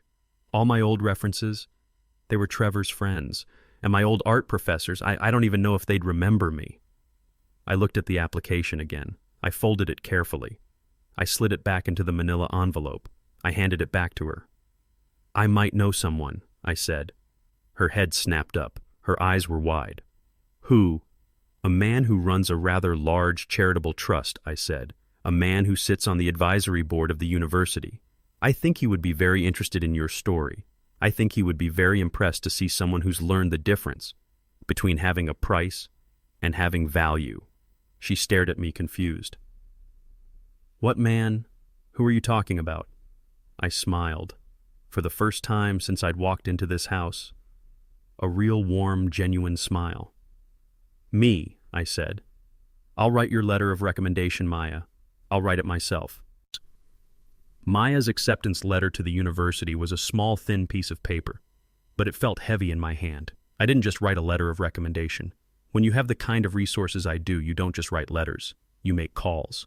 I had called the dean of the university, a man whose name was on a library wing my trust had quietly funded 5 years ago. I didn't ask him for a favor. I simply told him a story.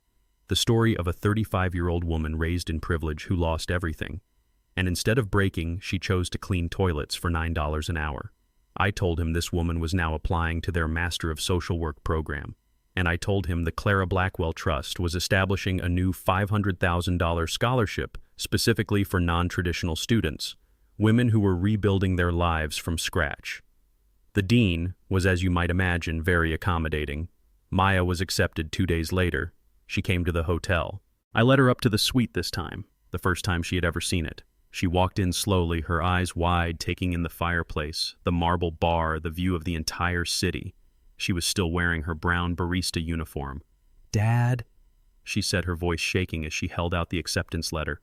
I got in. I don't understand. They said I was a priority candidate.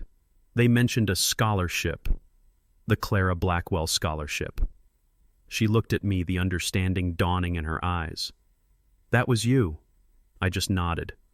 Your mother always valued education, Maya. The hope in her face vanished as quickly as it came. She crumpled onto the edge of a silk armchair.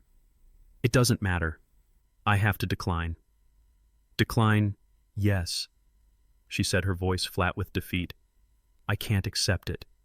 I can't go to school. I have to work. The rent, the house. I did the math again. I have to work 65 hours a week, Dad. 65, just to pay the rent and the utilities. I can't be a full-time student and work 65 hours a week. It's impossible. I have to turn it down. I see, I said. So you'll just stay at the coffee shop? I have to, she said, her voice cracking. It's the consequence, right? It's the lesson. I accept it. No, you don't, I said. She looked up confused. What? You don't have to decline the offer, Maya, and I am not going to pay your rent for you. Then I don't understand. Anand Patel is on his way up. The trust, it has a new proposal for you, a job offer. Anand arrived exactly 10 minutes later. He was not the cold, detached lawyer from the boardroom. He was smiling, a warm, genuine smile. He shook Maya's hand. Ms. Blackwell Davies, or should I say, Ms. Blackwell, I hear Mr. Davies has officially signed the divorce papers. He has, Maya whispered, her eyes on the floor. Good. Then, Ms. Blackwell, congratulations on your acceptance to the university. The board of the Clara Blackwell Trust is very, very impressed. Maya looked completely lost. The board, you told them about me, about the coffee shop. They've been monitoring your progress very closely, Anand said. You have not missed a single rent payment. You have maintained the property impeccably. You have held down a grueling minimum wage job for 6 months without a single complaint. You have not asked your father for $1. You have shown grit. You have shown character. I just sat back sipping my tea. This was Anand's show. The trust, Anand continued, has a logistical problem. We have just this week acquired 5 other properties from bank foreclosures. We are moving faster than we anticipated. We need a manager, a property manager. Maya just stared at him. A what? We need someone to oversee these properties, someone to coordinate the repairs, the cleaning, the placement of tenants, someone to work with the social workers, like the one you are about to become. We need someone who understands the mission. We need someone who knows what it's like to be one bad week away from the street. He slid a new thin folder across the coffee table.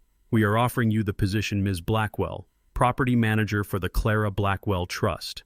Maya looked at me, her face pale with shock, then back at Anand. You're offering me a job. We are, Anand said. It's a full-time position. It comes with a salary, a fair one.